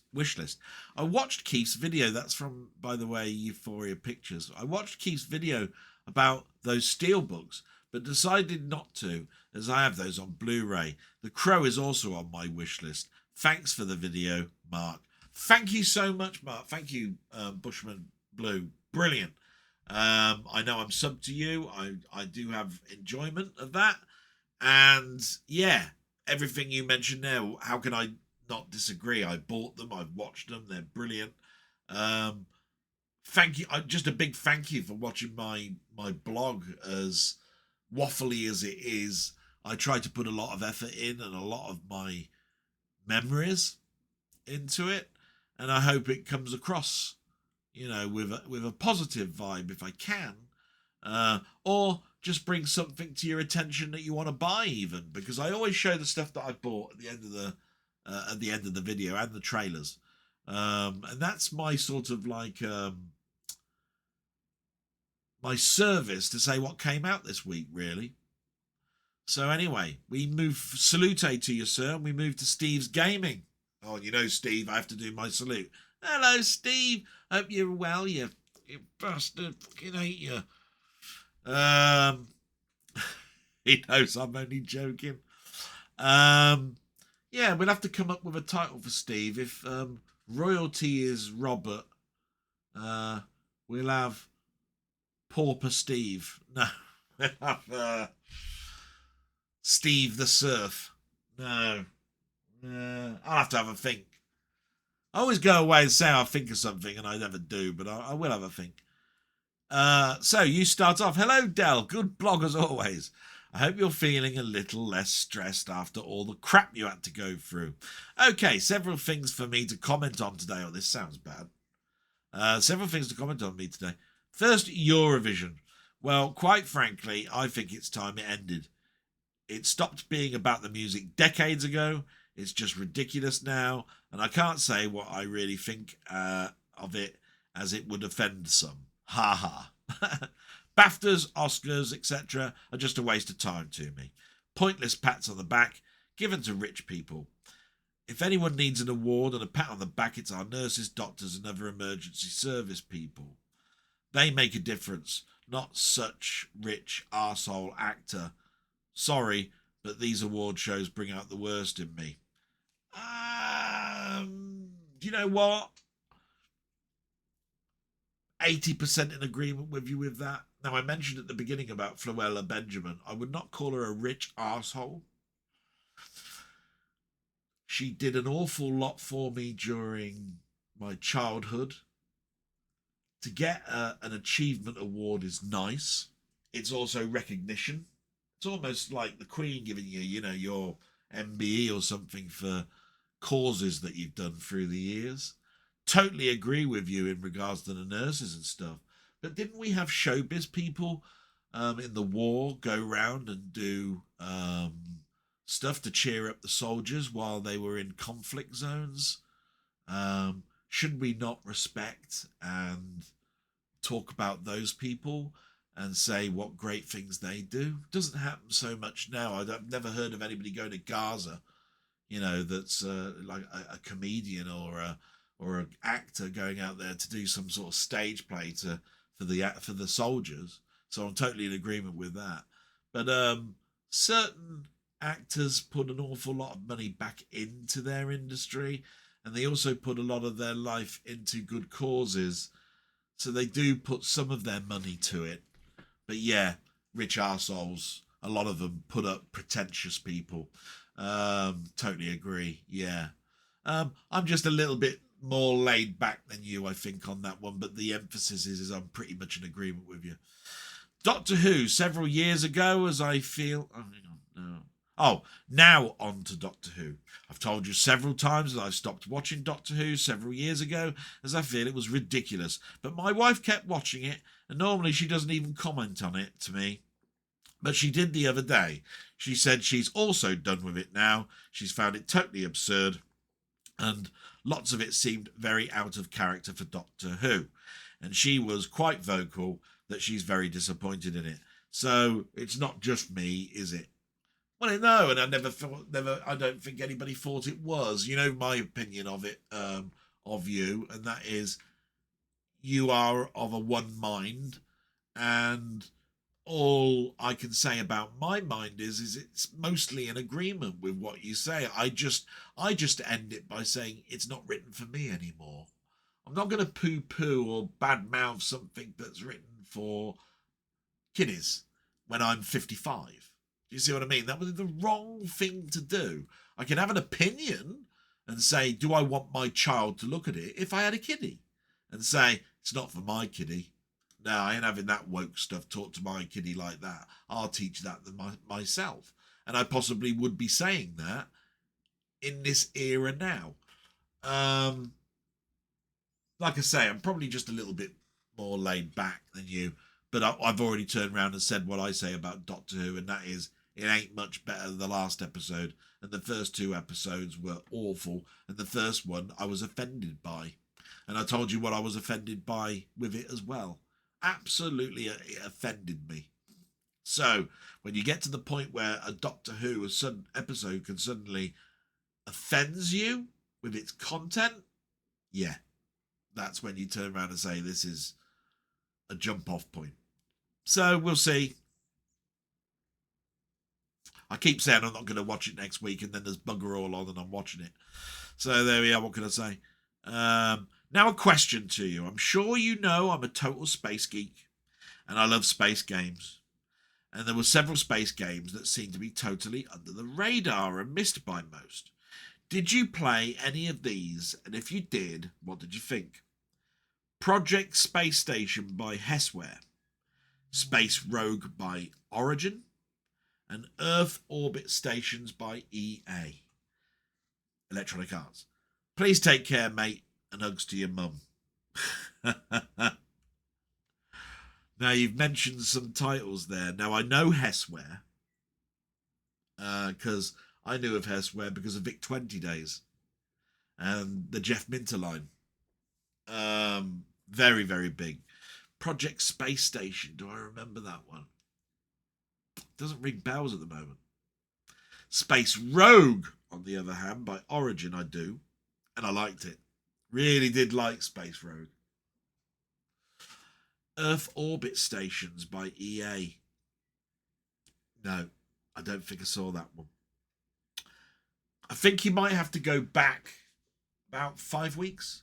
A similar question was asked of me by Colin, Ponder, our friend Ponder. Similar, but not the same. And I happened to mention a couple of ones that I thought you might pick up on. One of them was Apollo 18 Mission Moon, and that was on the Commodore 64. So that could come up on one of your channels if you wanted to. Bit boring. It's a Commodore 64 game, so don't expect a miracle with visuals. And the other one was Shuttle on the Amiga. Again, another more modern one because we're talking about the space shuttle. And that was on the Amiga. So it was very early Amiga game. So it's got those very liney graphic type things. The shuttle doesn't look like a graphic that's been drawn from the ground up. It looks like it's been drawn with a protractor and the white lines, the black lines on the white and so forth, But saying that, the game was good. I like that. And I've played some games since. I've played something on the PC called Orbiter, which still it's when I say like that was 20 years ago. It's like 2001. I think you can still download it and play it. But no, I've not played so many of these games. And when it came to the C64, I was playing probably more ones like Submarine Commander, like a submarine game or a war game, than I was the space ones. But that's because I was always disappointed with the space ones because they were either so complex I never got used to it and understood it, couldn't even take off from the bloody things, or they graphically didn't grip me because space is pretty empty. If you're making something realistic, all you're going to see is black with a few white pinholes, or something that moves so slowly it might as well be a flip book. So, yeah, I didn't do too much on the 8-bits, but I had a disk drive and I did try some. I just don't think I got very far. I was more interested in playing like Sid Meier's Pirates than I would space at that time. And I love space, so don't take that away from me, Steve. You know how much I love space. Jesus Christ, we could talk forever, couldn't we, about space, you and I. So take care and hugs to your mum. So thank you so much. My salute to you. Keep doing your stuff. You're doing such great stuff in Planet Crafter. I'm so impressed with you on that. You're making the same mistakes I did. It makes me laugh how fussy you are. I think that's the right word. How fussy can you be where you waste the whole half hour disassembling something and reassembling something, all because it's up in the air? Has gravity affected this planet yet? Could that structure legitimately overhang and not tip over? Yeah. Oh, I'm shouting at the screen when I'm saying, oh, look, it doesn't quite snap in. It's either too high or too low, and it looks stupid. And why isn't there something in between? There is something in between. It's called 3 parts.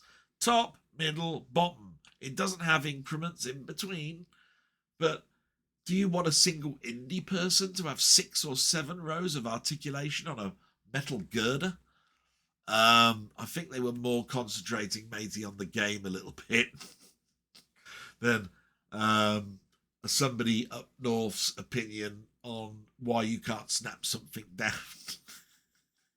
I'll tell you what, though, you could have picked up all of the steel on that planet, totally filled it with metal girders, and then everything would have fitted, wouldn't it?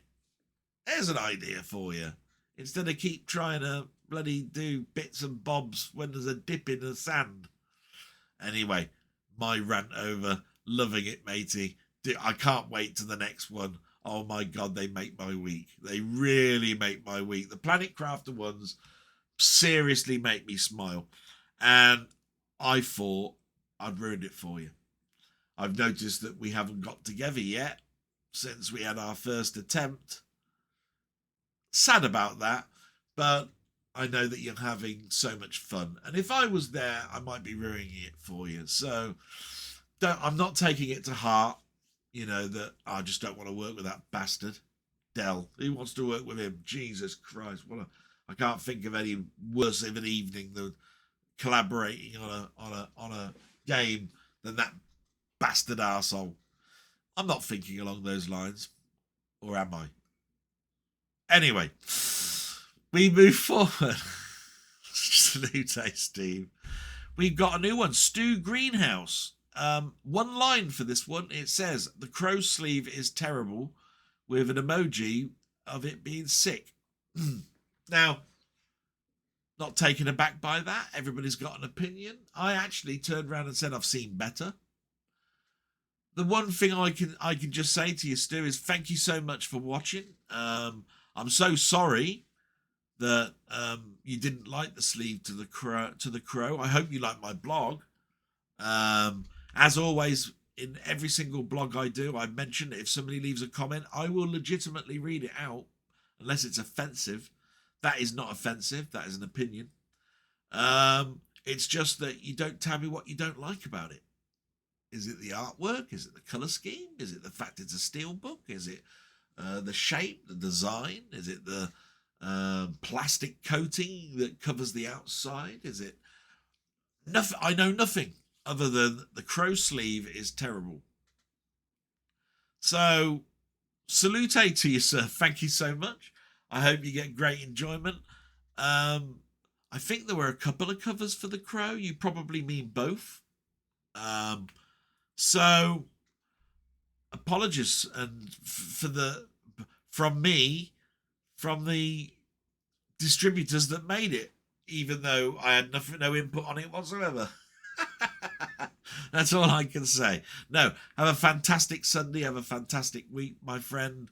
Thank you for watching my an interesting couple of minutes waffle there talking about the crow sleeve. And we move to Colin Jones, aka Ponder. And yes, we've got quite a bit to go through. I'll try to read it out as quickly as possible. I can assure you that your employees aren't the only ones that with just one person looking after a duty that's not covered when they're on holiday. No, I bet I'm not. Good of your brother-in-law, for sure. It really was. He's come in to see me yesterday as well. That's brilliant. Such stress before a heart scan isn't good. This is where Google Apple Pay comes in handy. I didn't have my mobile phone on me, matey. My head wasn't on straight at all. I was lucky that I had some money on me in the car. Not a good thing to do, but it is hidden. It's just an emergency thing. It was a tale to tell, an anecdote, nothing more, nothing less, and indicated where my brain was at the time, which was it was no higher than baby IQ. I was so nervous and scared. Jane has trouble getting needles into veins too. Not good. No, it weren't. Bloody horrible. Still feel it now. Very good news to hear about your relationship with your sister and your future. I hope you get the scan results soon. Tuesday, matey. Thank you so much. Remember, Doctor Who is about change. The bi generation allowed 14's life to fix the brokenness in the Doctor. What we see here is a mended Doctor. That's the premise I've picked up on. I won't comment on the storyline though it's still nowhere near as bad as Love and Monsters or Kill the Moon. Everybody's got their own opinion, matey. The second episode was a theatrical romp, and Maestro was, in my opinion, a perfect theatrical villain. I do sense a more traditional episode is up next week. It was called Bomb. That may placate the diehards, though. There's a lot there, mostly pro. Mine's mostly negative. Good to have two different sides. I would say that this is a Doctor mended. How far are we mending in then? William Hartnell? He was a cantankerous old sod. Patrick Troughton was the whimsical, scared individual mostly. John Pertwee was the arrogant, know-it-all granddad. Tom Baker was the flippant, sarcastic, lovable character, etc, etc, etc. What is this Doctor? Still don't get it. Maybe that's a good thing. That's what we're going to learn. But for somebody to turn around and say, why am I running? Maybe that's something new. No. Bollocks. Can't agree with that. But you know me, I've kept my mind open. I've turned around and said that it's not for me, first of all, and I've told you that there are insights of great stuff, and there is. It's just so diluted. I mean diluted. The Great Space Race is literally unplayable. There's just no game there. Yeah, that was from Steve, wasn't it? So glad that you picked up upon Steve's question there. 100% with you on non-replaceable battery issue. I know why they do it, but I do believe that for phones at least, a law is in process that they will have to have replaceable batteries by 2027. I do prefer rechargeable, but not when they can't be replaced. Yes. You know my thoughts on that. I fell out with Samsung over that, to be quite honest. And then what did they do after the next thing? But the next thing they did after removing the battery was they took away the SD card. So you had closed memory. All of this stuff just to make you buy the most expensive model because you know you're going to run out of memory before 2 years. Bollocks. Hate it all. The funniest thing I've ever seen in any game is the bit in Day of the Tentacle where you get the professor who is wrapped in red tape out of the bedroom. Yeah, Day of the Tentacle. You know me in Day of the Tentacle. Every time, the first thing I did with my Mister, when I bought the Mister MIDI Extra, which is this thing here, this bolt-on MIDI device, was play Day of the Tentacle. Day of the Tentacle is so funny. Love it to death. Likes or dislikes make no difference to the algorithm, and they all count as reaction. Not the point. We've mentioned this a million times, Colin, and I will always be wholeheartedly on the guide that there's no point putting a dislike. If you don't like it, don't watch it. If you are going to put a dislike, put a reason why you disliked it. When it comes to the algorithm, if you know more about it than I do, fair enough. Not going to contradict you there. All I know is that I had a lot of 100%s now. I've got, because one person took offence, went down 13 episodes of mine going, no, dislike. It's a weapon. It's a weapon that can be used. Don't like it. I've played Baby Pac-Man at Play Expo. Interesting game. Yeah, and I said the same. I think that was brilliant what Kevin did from Down the Rabbit Hole. And I keep meaning to go and play that 7800 Atari version. I'm glad you got to play it at the Play Expo, though. I've seen Life Force on VHS. That's brilliant of you. Did you like it? You haven't said. Added later, : I've just remembered an arcade game I could 1cc. Pole position 2 on all tracks when it was in my local pub. So you could play 1 coin on that one. Brilliant. Pole position's one of those funny ones where, again, I saw it on the home versions before I saw it in the arcade. And when I saw the arcade, I thought how fluid it looked, how actually better the feeling of the game was compared to the home versions. And how then I knew just how far the home PCs were away from being arcade perfect at the time. Did you see what I mean? With certain code that's written. So pole position to me was an eye-opener, yeah. My question, therefore, what are your most memorable 1950s, 60s sci-fi B movies? No list, no order, just the ones you like or remember the most. Wow. It's an era, and an era that I knew an awful lot of, and one that I have the most enjoyment with, possibly, other than comedy. Yeah, I'll name some titles randomly out. Okay. Invasion of the Body Snatchers, Day the Earth Stood Still, Forbidden Planet. Leslie Nielsen, Forbidden Planet, The Colours. It's based on Shakespeare's Hamlet, if I remember rightly. War of the Worlds. What can we say about War of the Worlds? See what I mean? It's very... I might as well just mention the titles and not bother deliberating. Barbarella, which I bought at Christmas. So many firsts in that, including naming a whole pop band based on a character in it. The Blob. Steve McQueen. Remember my mother showing me that film before I went to bed. It was a midnight treat. The Fly. More horror, some people would say, but I call it science fiction fantasy. Teleportation. Brilliant idea that if you are teleporting, the merging of two different types of cells. Yeah. Fantastic Voyage. What can you say?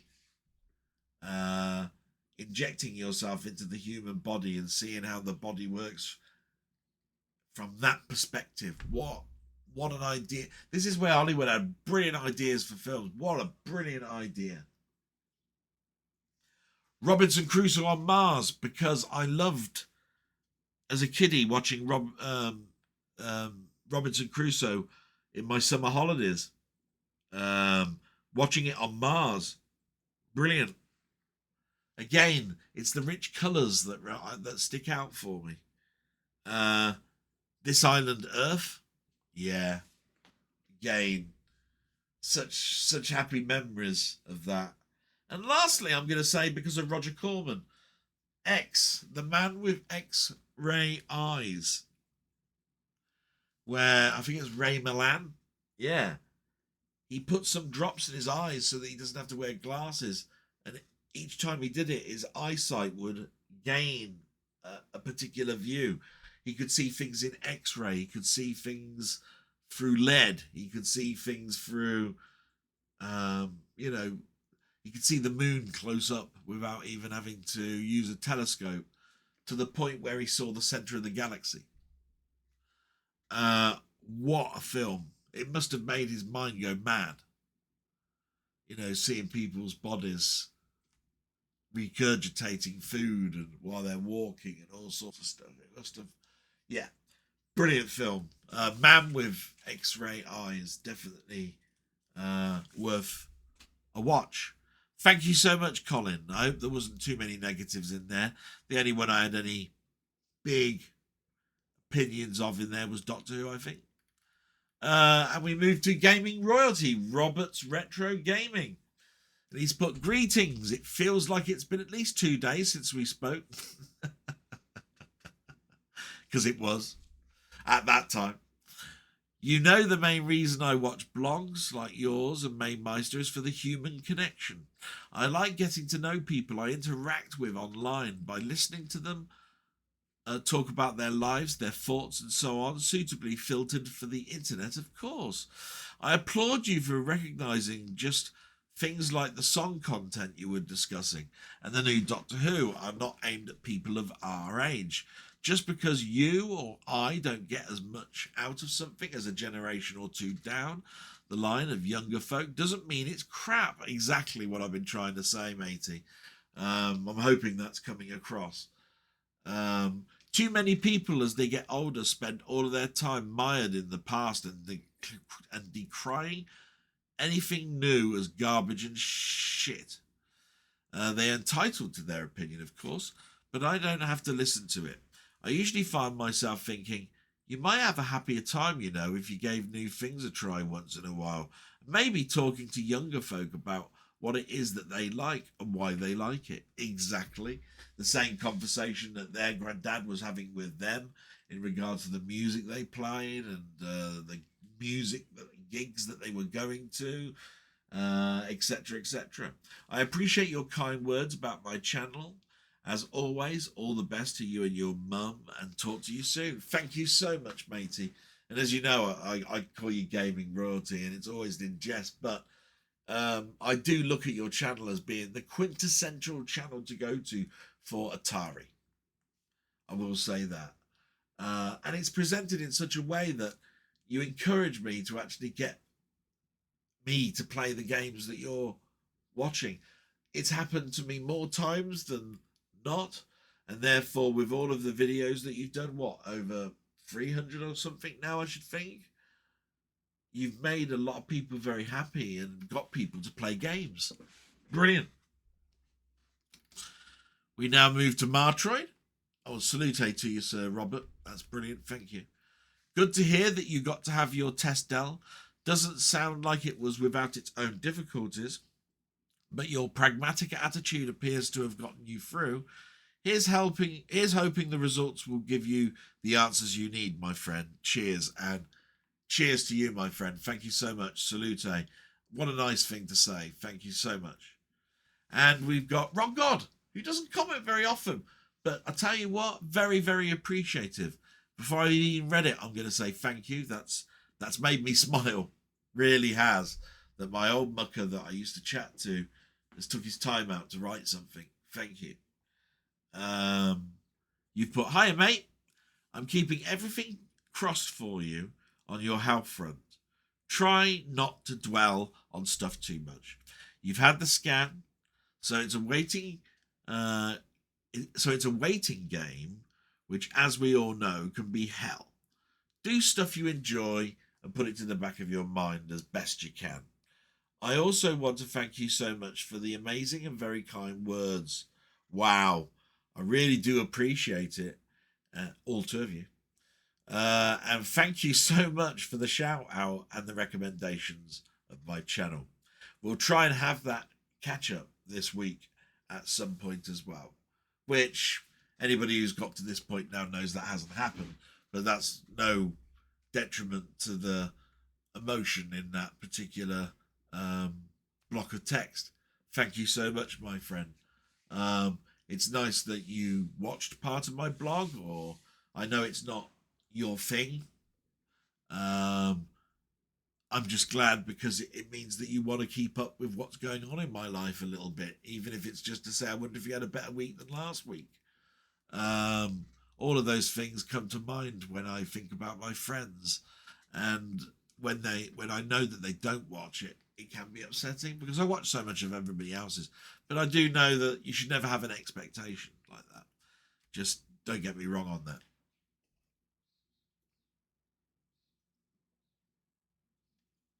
And we move on to Wee Bob Art. And as you know, Wee Bob Art's got a channel, as does Rock God and many of the others that I've mentioned above. Please do a search on Google and YouTube.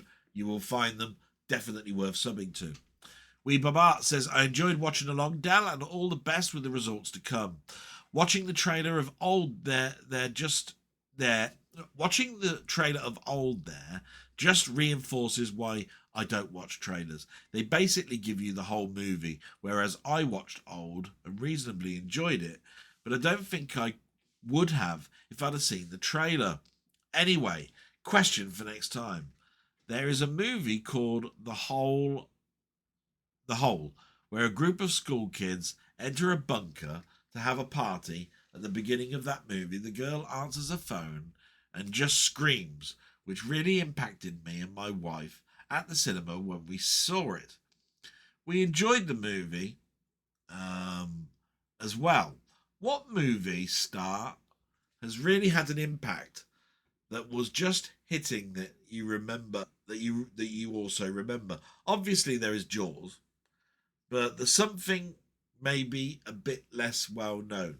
Glad your brother-in-law had a positive effect with the hospital visit, and as I said, keep your chin up, all of them, and keep looking at the positives. All the best, my friend. Thank you so much, wee Bob.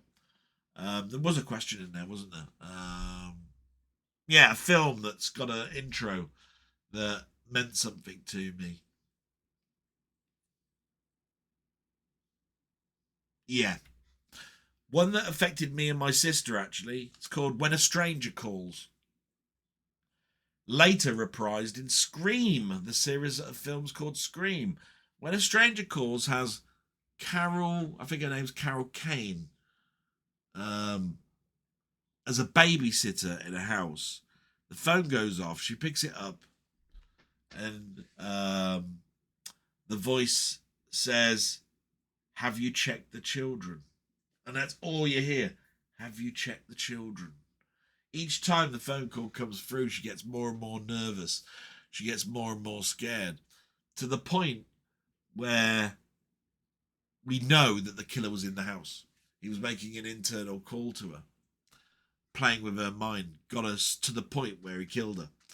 Brilliant opening to a film. One that stuck with me like the ending of Planet of the Apes, and the Statue of Liberty. So, yeah, that one sticks in my mind all the time, that one.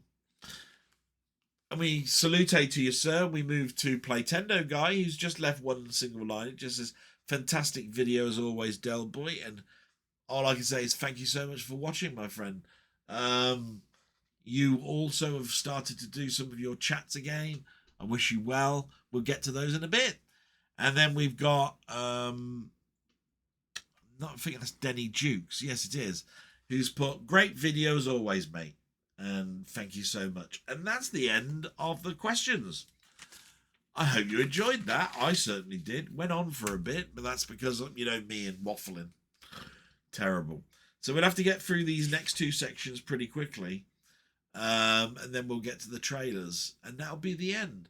But I'm just going to take a short break because I can feel quite hot and sweaty and I need a replacement drink. So for you, it'll be seconds, but I'll be there in a minute. So I've got my drink refreshed and I'm ready to go with watched on YouTube. That's all the stuff that I've watched. That includes some of the movie stuff that I watch and my friends' channels that do things with movies. And then I move on to your YouTube, which is all of my friends in Discord that I watch and their particular content. So what I watch on YouTube is always got two channels that I always watch. It's religious on a Saturday, 10 o'clock, they come out, and I'm there mesmerized watching that week. And that is This Week in Retro and Techmoan. So This Week in Retro had 3 subjects, like it generally does.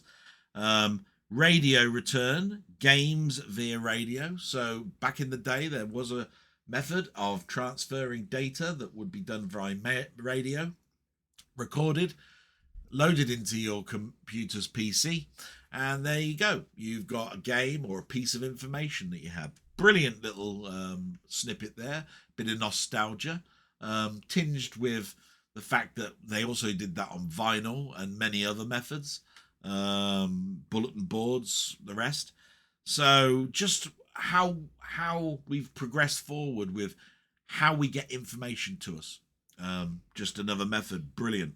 The next subject was Good Games at Last for the Jag. Bit of a misleading title, really, because there were some good games on the Jag. We laugh at it a little bit in the emulation community and people that remember those days.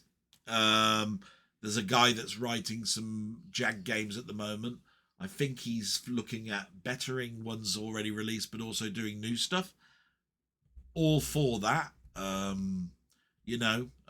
Anything that has a dip in the past but one foot in the future, I'm all for.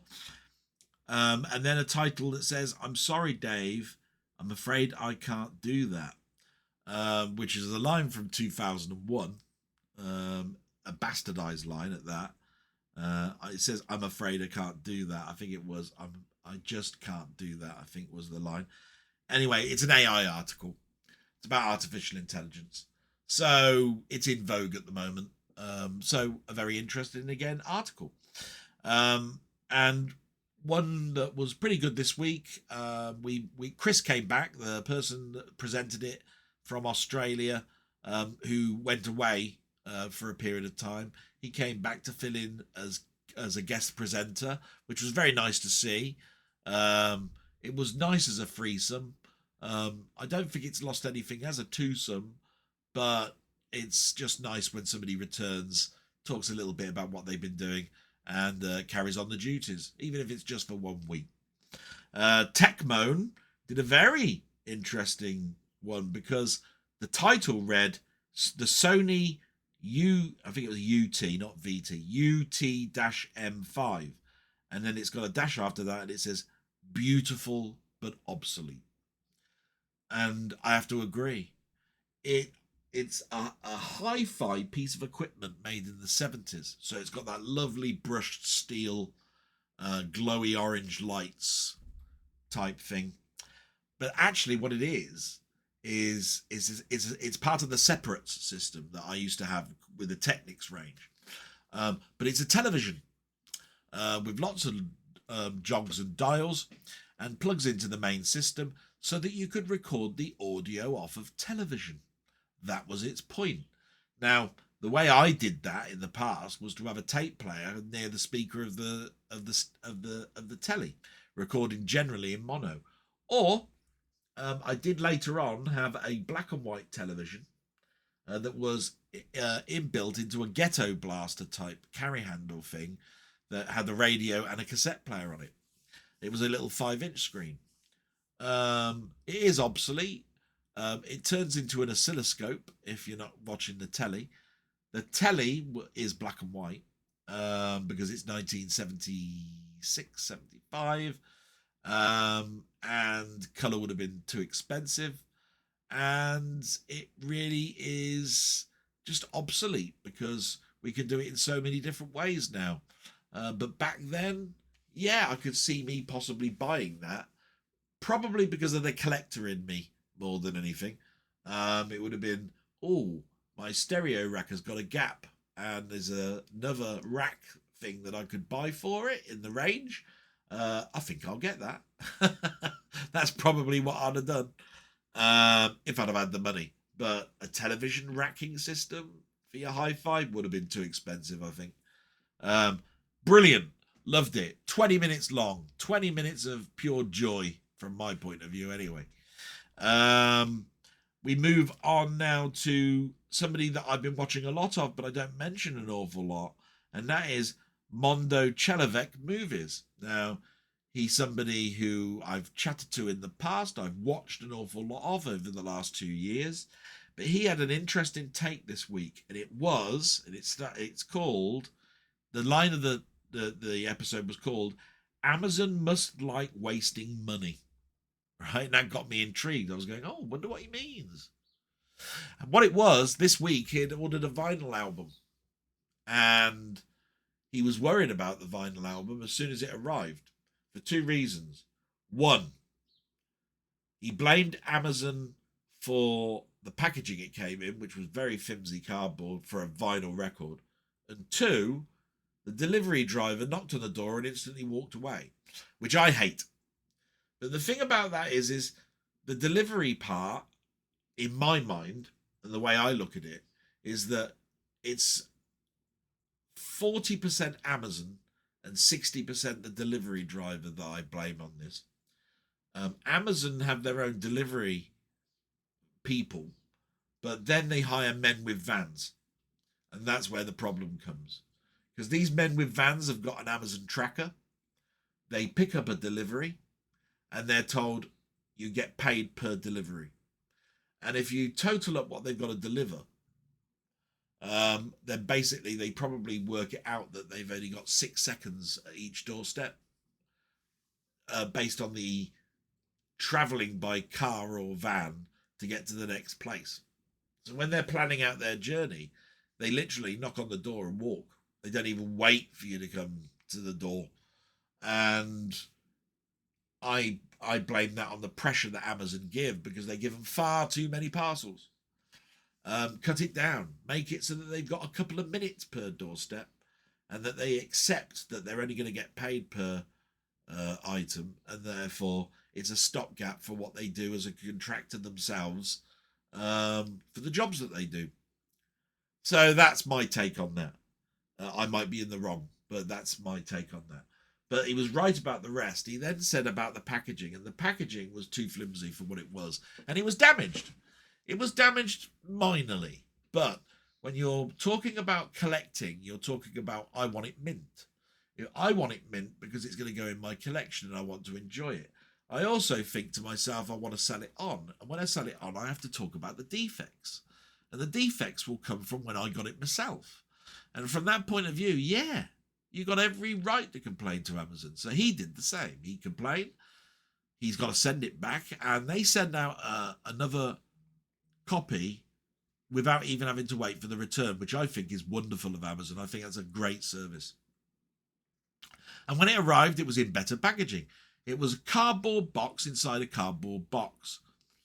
From that point of view, it was protected, because whatever was rattling around in the box was cushioned by whatever was in the other box outside, which was bigger and larger.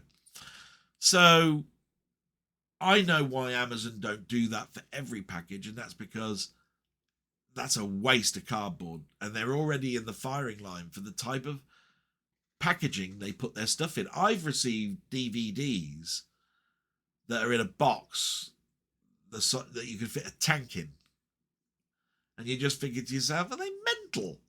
That would have got through the letterbox if you'd have put it in the right packaging. And then of course there are other people that say, I got the right packaging, but look how it turned up. And that's because of the courier, the Royal Mail system or whatever, bashing it about, chucking it, throwing it, and doing everything else with it. So I do understand Amazon's brick walls that they run into. And I must admit with Mondo that it must be such a waste of money. Because if they sent it right the first time, they wouldn't be having to pay for a second visit plus extra packaging. So yeah, I agree pretty much with what Mondo said.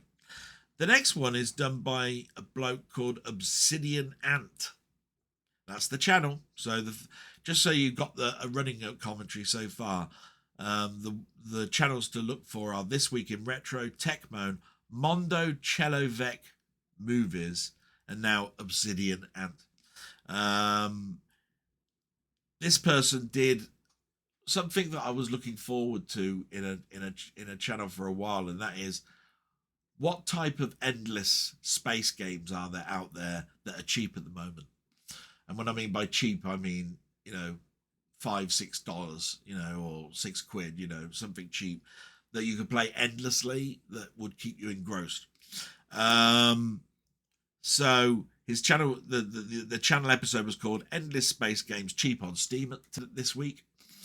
And there was about 8 on there, and one of them I bought. Brilliant. I love information channels where I get something out of it. The next one you've heard me mention before a number of times, but I don't watch religiously, and that is Worth a Buy. And I watched Worth a Buy because his was the first one that came up in my feed for the new released game called Homeworld 3. Homeworld 3 is the third in the line of real-time strategy games that I played to death back in the day. Homeworld 1 was just gorgeous. Totally 3D, totally in space, real-time strategy where you built up your resources, mined, built up an army, conquered, etc., etc. And it was almost like Battlestar Galactica against the Cylons type thing. And literally only 2 weeks ago, Homeworld for the VR headset came out. And it's in the sale at the moment, and I'll be buying it today. And I'm really looking forward to it. It's had immense reviews. But Wertherby did Homeworld 3, the new one, and he gave it a middling score, which disappoints me. It's such a shame. But it does also mean that he's told me what I wanted to know, and it means it will be a game that I'll be buying in a sale. I would have bought it this week if it weren't for the fact that I've listened to his review. Money is tight at the moment, and I'm buying Homeworld for the VR headset, which means that I can wait for Homeworld 3. But it's such a shame because I'd have liked the company, I think it's Paradox, them to have the money for a first release, and that means top whack so that they can develop games further, but not if it's as buggy as or has a few features that jar you from the experience in the game. So I thank Wertherby for pointing that out to me. And then there is a channel called Unapologetic Geek. Never heard of that one before. And it was about a film that I've got great memories of, and I've still got on Laserdisc, but do not have on DVD, Blu-ray, or 4K. And the title of the episode for Unapologetic Geek was The Film That Ended Two Hollywood Legends. And that gripped me. I thought, what film destroyed two Hollywood legends? And I get it now. The film is called Brainstorm. It came out in 1983. It was an experimental film, much in the line of 2001. What it is, it's about brainwashing. It's about expanding your mind and your brain. You put this helmet on, and the visuals were great at the time. Think about this. The film is shot in 35mm, apart from when you put the helmet on, where it expands to 70mm, something that was rarely done in cinema. And when you had a 70mm shot, it was all special effects, warpy Starfield type things, distorted images on what your eyes would normally see. It was like wider and bigger and distorted because of the vignetting that would happen at the edges, where your eyes can't quite focus on. Brilliant. Brainstorm, what a film. And one that I think I'll watch this week. I've got it on Laserdisc. I've got my Laserdisc player upstairs ready to go. Think I'll watch that this week. Brainstorm, definitely a film worth watching. So then we move to my friends, and you know that I'm not watching quite so much movie stuff at the moment, but I'll never not watch these if I can. But if I miss them, it's an oh well at the moment. The first one, Rock God 2004. What can I say? He's my friend. Does some great stuff. He's done 2 great videos this week. Video Nasties Section 2 Part 3. So of course it's Part 3 of something I've watched Part 1 and 2 of. I learned so much about Video Nasties when I watch my friend Nigel, Rock God 2004. And he says it in a way with such passion.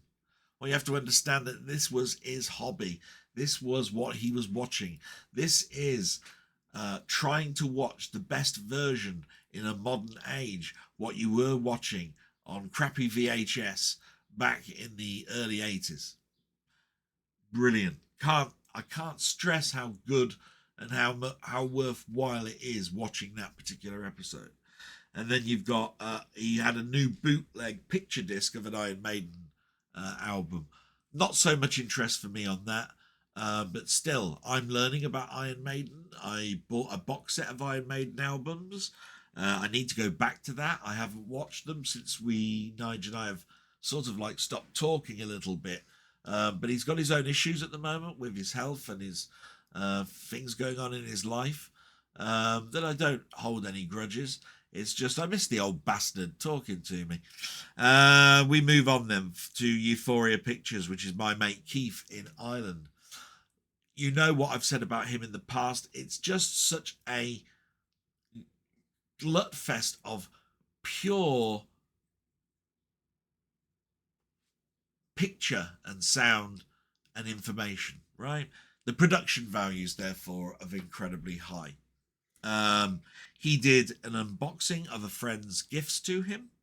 He did American Sniper 4K review, and he did an Texas Chainsaw Massacre collection through the years. And I didn't know there were that many versions. My God. I've got one of them, and that's the one that he considers to be the top one. I bought that last year or the year before. Absolutely brilliant. But the other ones are equally look as nice, if not some of the content's even better. So, Euphoria Pictures. Each week there is always at least one thing that I'll be going, wow, taken aback by the production on that, or the information you're giving me on that. Thank you. You know? So then we get to Ian Hill, The Ramblings. And you know what I've said about Ian Hill, The Ramblings? He's a must now to sub as far as I'm concerned. 1 to 2 videos a day, right? So hold on to those seatbelts. You're pumped in and you're going to have something every day. Brilliant. Some of the highlights, and I say highlights because I can't watch everything. My God, I'd be there forever. He did a review of Edge of Sanity, a film. He did a review of X-Files, episode 20 of season 1. So he's approaching the end of season 1. Unboxing of purchases he's got from eBay and what do they call that one? Magpie, is it called? Where Music Magpie, that's it. That's what it's called. He did an album review of Heart, the group Heart. It's their album called Dreamboat Annie. I told him on the stream that I really enjoyed his video on that. Only I fell in love with Heart, with the album that has Alone on it. But I was first introduced to them with the track Barracuda. And I'll never forget my friend introducing me to Barracuda. Apparently it's their second album. That's where I got interested in Heart. And what a voice that those two sisters have got. My God. You know? So totally in agreement with his album for Dreamboat Annie. And then he did a review of the film Alligator from 1980. And my dad talked about the film Alligator more than I did. So that was quite a thing to watch. And then we're coming to the end. Sammy G, who I've mentioned before, very young and up and coming YouTuber, who I've got great respect for. His subs are going up exponentially now. I mean, he's surpassed me, and I've been doing it 3 years. And he did a review of his Blu-ray collection, part 13. That's how big it is. He's up to part 13, and he ain't finished yet. And he did a review of Kingdom of the Planet of the Apes, which is the new Apes film. And that'll be an interesting retrospective because it's the more modern one, where the other ones that he's done, and he's done them all, by the way, up to this point, apart from, I don't think he did the cartoon or the TV series. So he's done the Planet of the Apes films, the old ones, and he's done Planet of the Apes, the new ones, and talked about where this next trilogy is going. So that was great. And the only chat channels I watched this week were Playtendoguy, who had Sammy G on, funnily enough, which was great to see my mate Playtendoguy do chats again. That was very informative. I watched about half of that because, again, I wasn't very well and falling asleep and so forth. And it's quite a long old blog. Don't take it away from the fact that you need to go and watch it, guys. And then Let's Get Kicking Pod. He did a live stream with me. So there was another reason why I should look back and just see how crap I look when I'm doing a live stream.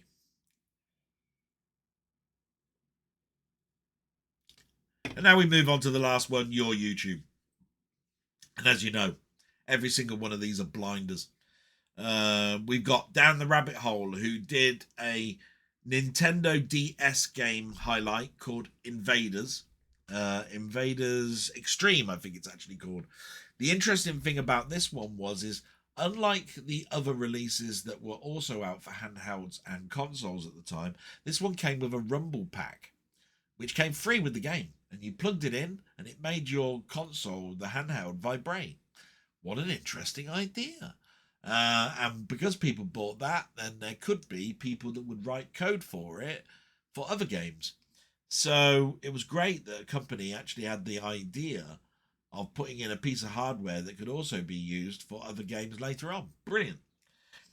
And then he did a sampling of a new drink over in the States, which is similar to a drink called Orbits. Now, the trouble with this is he's in Canada, and I've never drank Orbits, so this new drink I would never have heard of either. And so I can only imagine what it tastes like. But it's nice to watch these tasting things. They're a bit different to what I normally watch. So that's down the rabbit hole. And then we've got Robert's Retro Gaming. And here we go. Just like Ian Hill, The Ramblings, it's royalty, mostly Atari. But my God, every day, something. I mean, it's a present a day. It's Christmas. So you've got Hardcore Minecraft episodes 19 to 21. You've got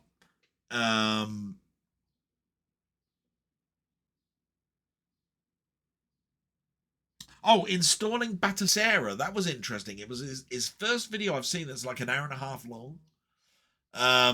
He wanted to show off how to install Batasera, which is a front end to an emulation system.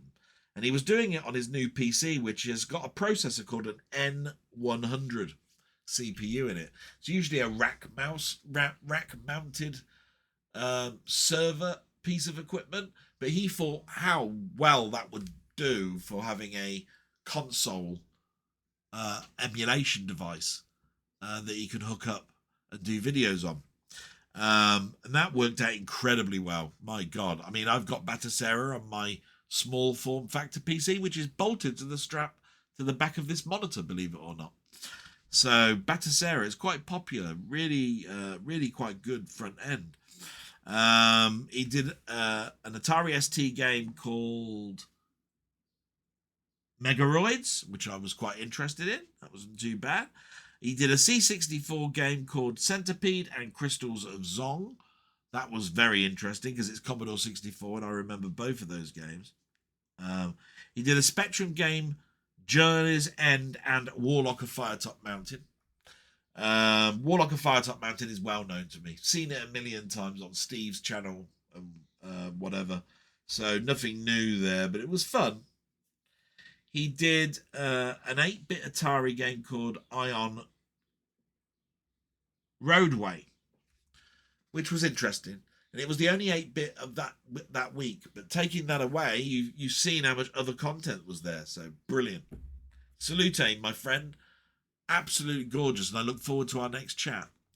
The next one we've got is Steve's Gaming. And I've already mentioned Steve, you bastard. You've got more subs than me. Plays games better than me. He's more miserable than me, the bastard. And to be quite honest, doesn't deserve all the attention he gets. But you know full well that I don't mean that. I just say it. He did Planet Crafter episodes 14 to 17 is what I've watched. He's probably done another one since then. Knowing him, bastard. He did a game on the MSX called Alien. Or is it Aliens? Alien, I think it was. Which is on his Mister, really. Which was great. And he showed off a BBC game called Tenebrae, which is sort of like a rogue-like dungeon crawler. Graphics aren't particularly brilliant, but it's procedural, which means that no one game is the same. So that's quite good. We get to Salute, my friend, and we get to LFC Gamer and Vlogs. He's done a blog, first one in about 3 to 4 weeks. Always great when he does that. He's been away so long, it was an hour long. It talked about football, it talked about computers, it talked about films, talked about music. A little bit of everything was in there. Colin Jones, aka Ponder, therefore, we moved to.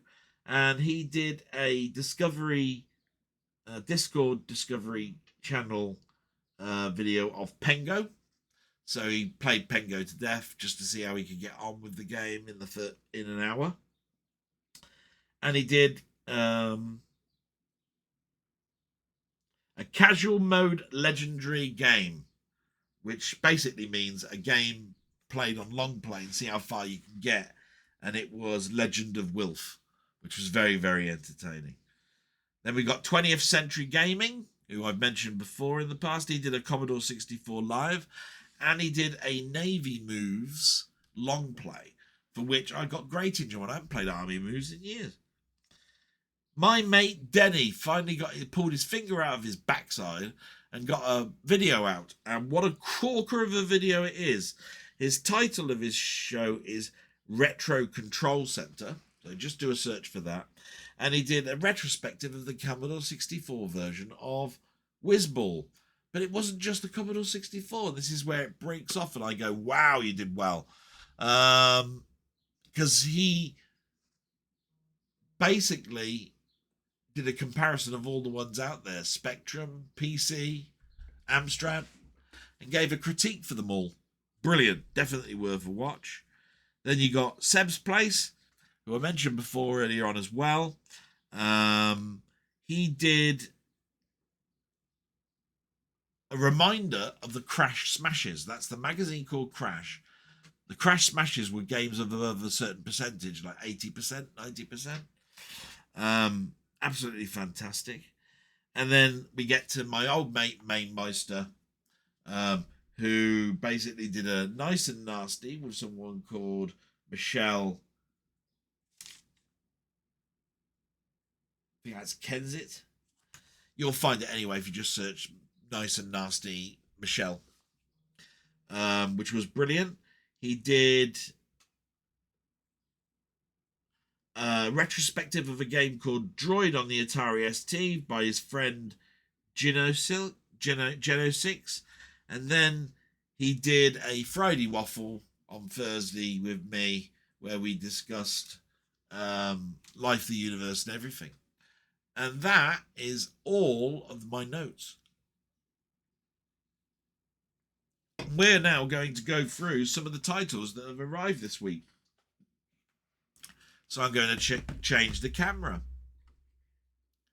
There we go, Galaxy Note camera. And some of these are again from sales. Some of them I've been waiting months for. Here's one I've been waiting months for. It is Darkman. That's why it says, who is the Darkman? And it's got the movie poster behind it. Very nice looking steel book. I have to insist it's a steel book. That's why I've got it. And it's absolutely brilliant. This is now starting to appear, which means more Disney stuff is going to be coming over the next couple of weeks. It's the Falcon and the Winter Soldier saga that was on Disney Plus last year. I really enjoyed that when I watched it. Some people did not. And I will say, I do feel for those people who didn't, but I really did. Then you got this one. I don't think I can pronounce it very well. The Last Kumite must be a Japanese term because it's like blood sports, basically. Seen it on digital. It was okay, not the best. We get to my Once Upon a Time in the West. It's finally arrived. It was out of stock for so long. I ordered it day one, but they didn't send it to me. I had to complain for them to send it to me. And Once Upon a Time in the West is such a classic film, classic score.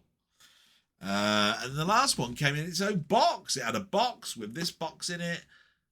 And so it was incredibly well wrapped up. There it is in the box.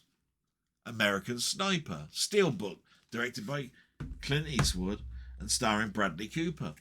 I won't go into too much depth with that because I'll do a capsule review as soon as I can. And that is what I watched this week. And we can now settle back, watch a few trailers, wind up, and I can give you your afternoon back. So thank you for listening to all of that. So I'm now going to go to media playback. There it is. And we'll play some trailers. So I'm going to turn the microphone off and I'll catch you on the flip side.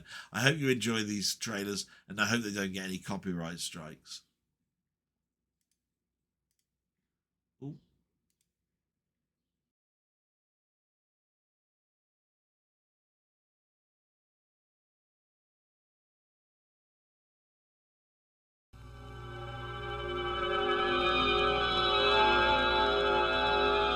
In an isolated sector of our solar system, suspended in orbit around the sixth planet from our sun, lies a distant outpost, a technologically perfect world where mistakes are impossible, because the impossible is unthinkable.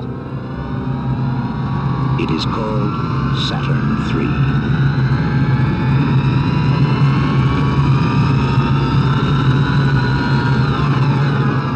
Each year for 22 days, a solar eclipse plunges this outpost into shadow lock. Total darkness. All communication is terminated.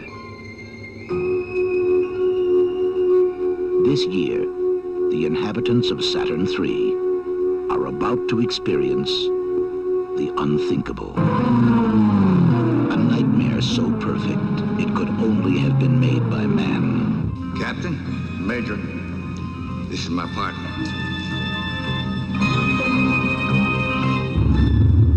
There are only 4 inhabitants on Saturn III. One of them is not human.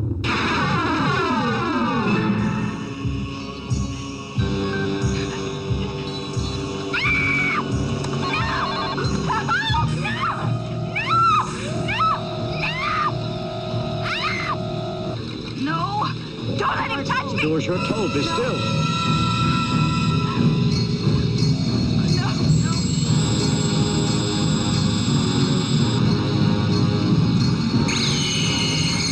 Get back! Get back!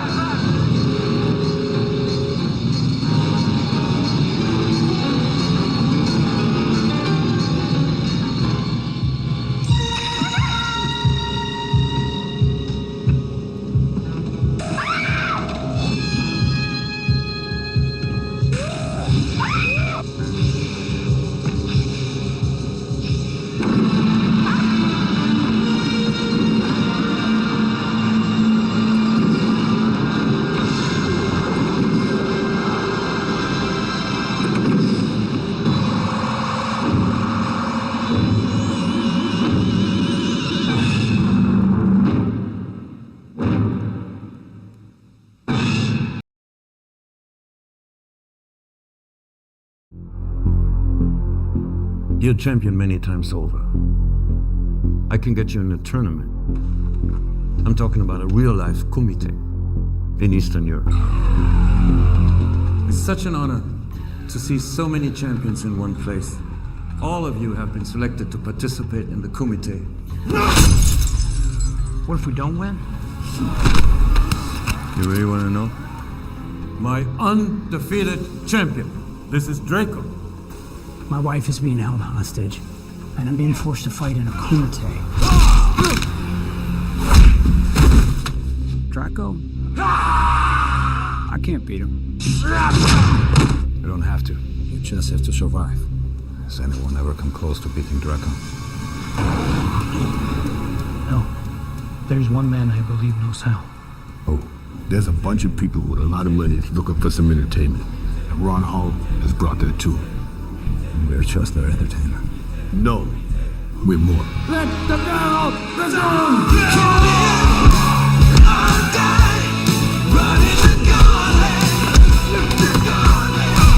When you're in the fight, you know that you're in the field down. Keep your head down, don't quit. Standing strong, take what you get. You're a warrior, don't ever quit. Michael, it's time. Running the gauntlet.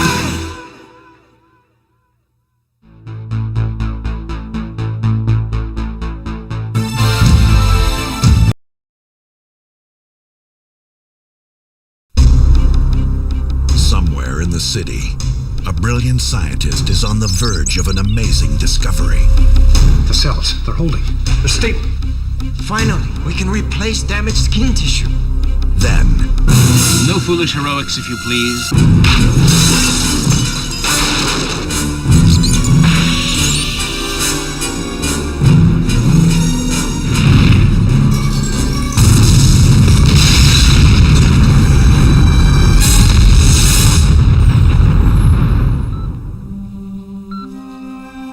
they destroyed everything he had, all that he loved, everything that he was. Now, crime has a new enemy, and justice has a brand new face. I was afraid that you wouldn't want me anymore. Of course I still want you. The good news is that I know who's behind our little troubles of late. Finish it. Look about you. It's all mine. He has the power to look like any man. They're still both sons of witches! But he is unlike any man. I gotta tell you something about me. He's a cockroach. You think you kill him? And he pops up someplace else. In the darkest hour. Julie, who's the real monster here? There's a light that shines on every human being. But one. From director Sam Raimi. Dark Man.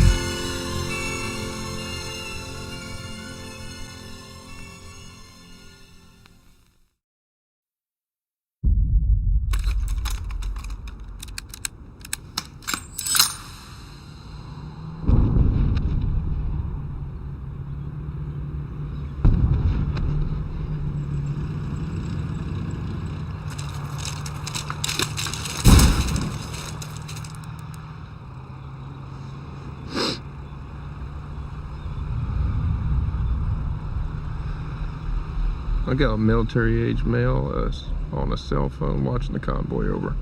If you think he's reporting troop movement, you have a green light. Your call. Over. Maybe he's just calling his old lady.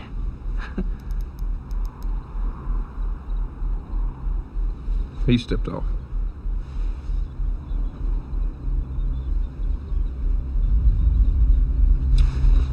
Hold on, I got a woman and a kid 200 yards out, moving towards the convoy.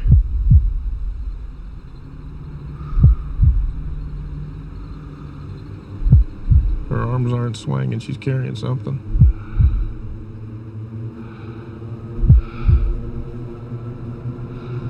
Yeah, she's got a grenade. She's got an RKG Russian grenade. She's heading to the kid. You say a woman and a kid? You got eyes on this? Can you confirm? Negative. Your call. They fry you if you're wrong.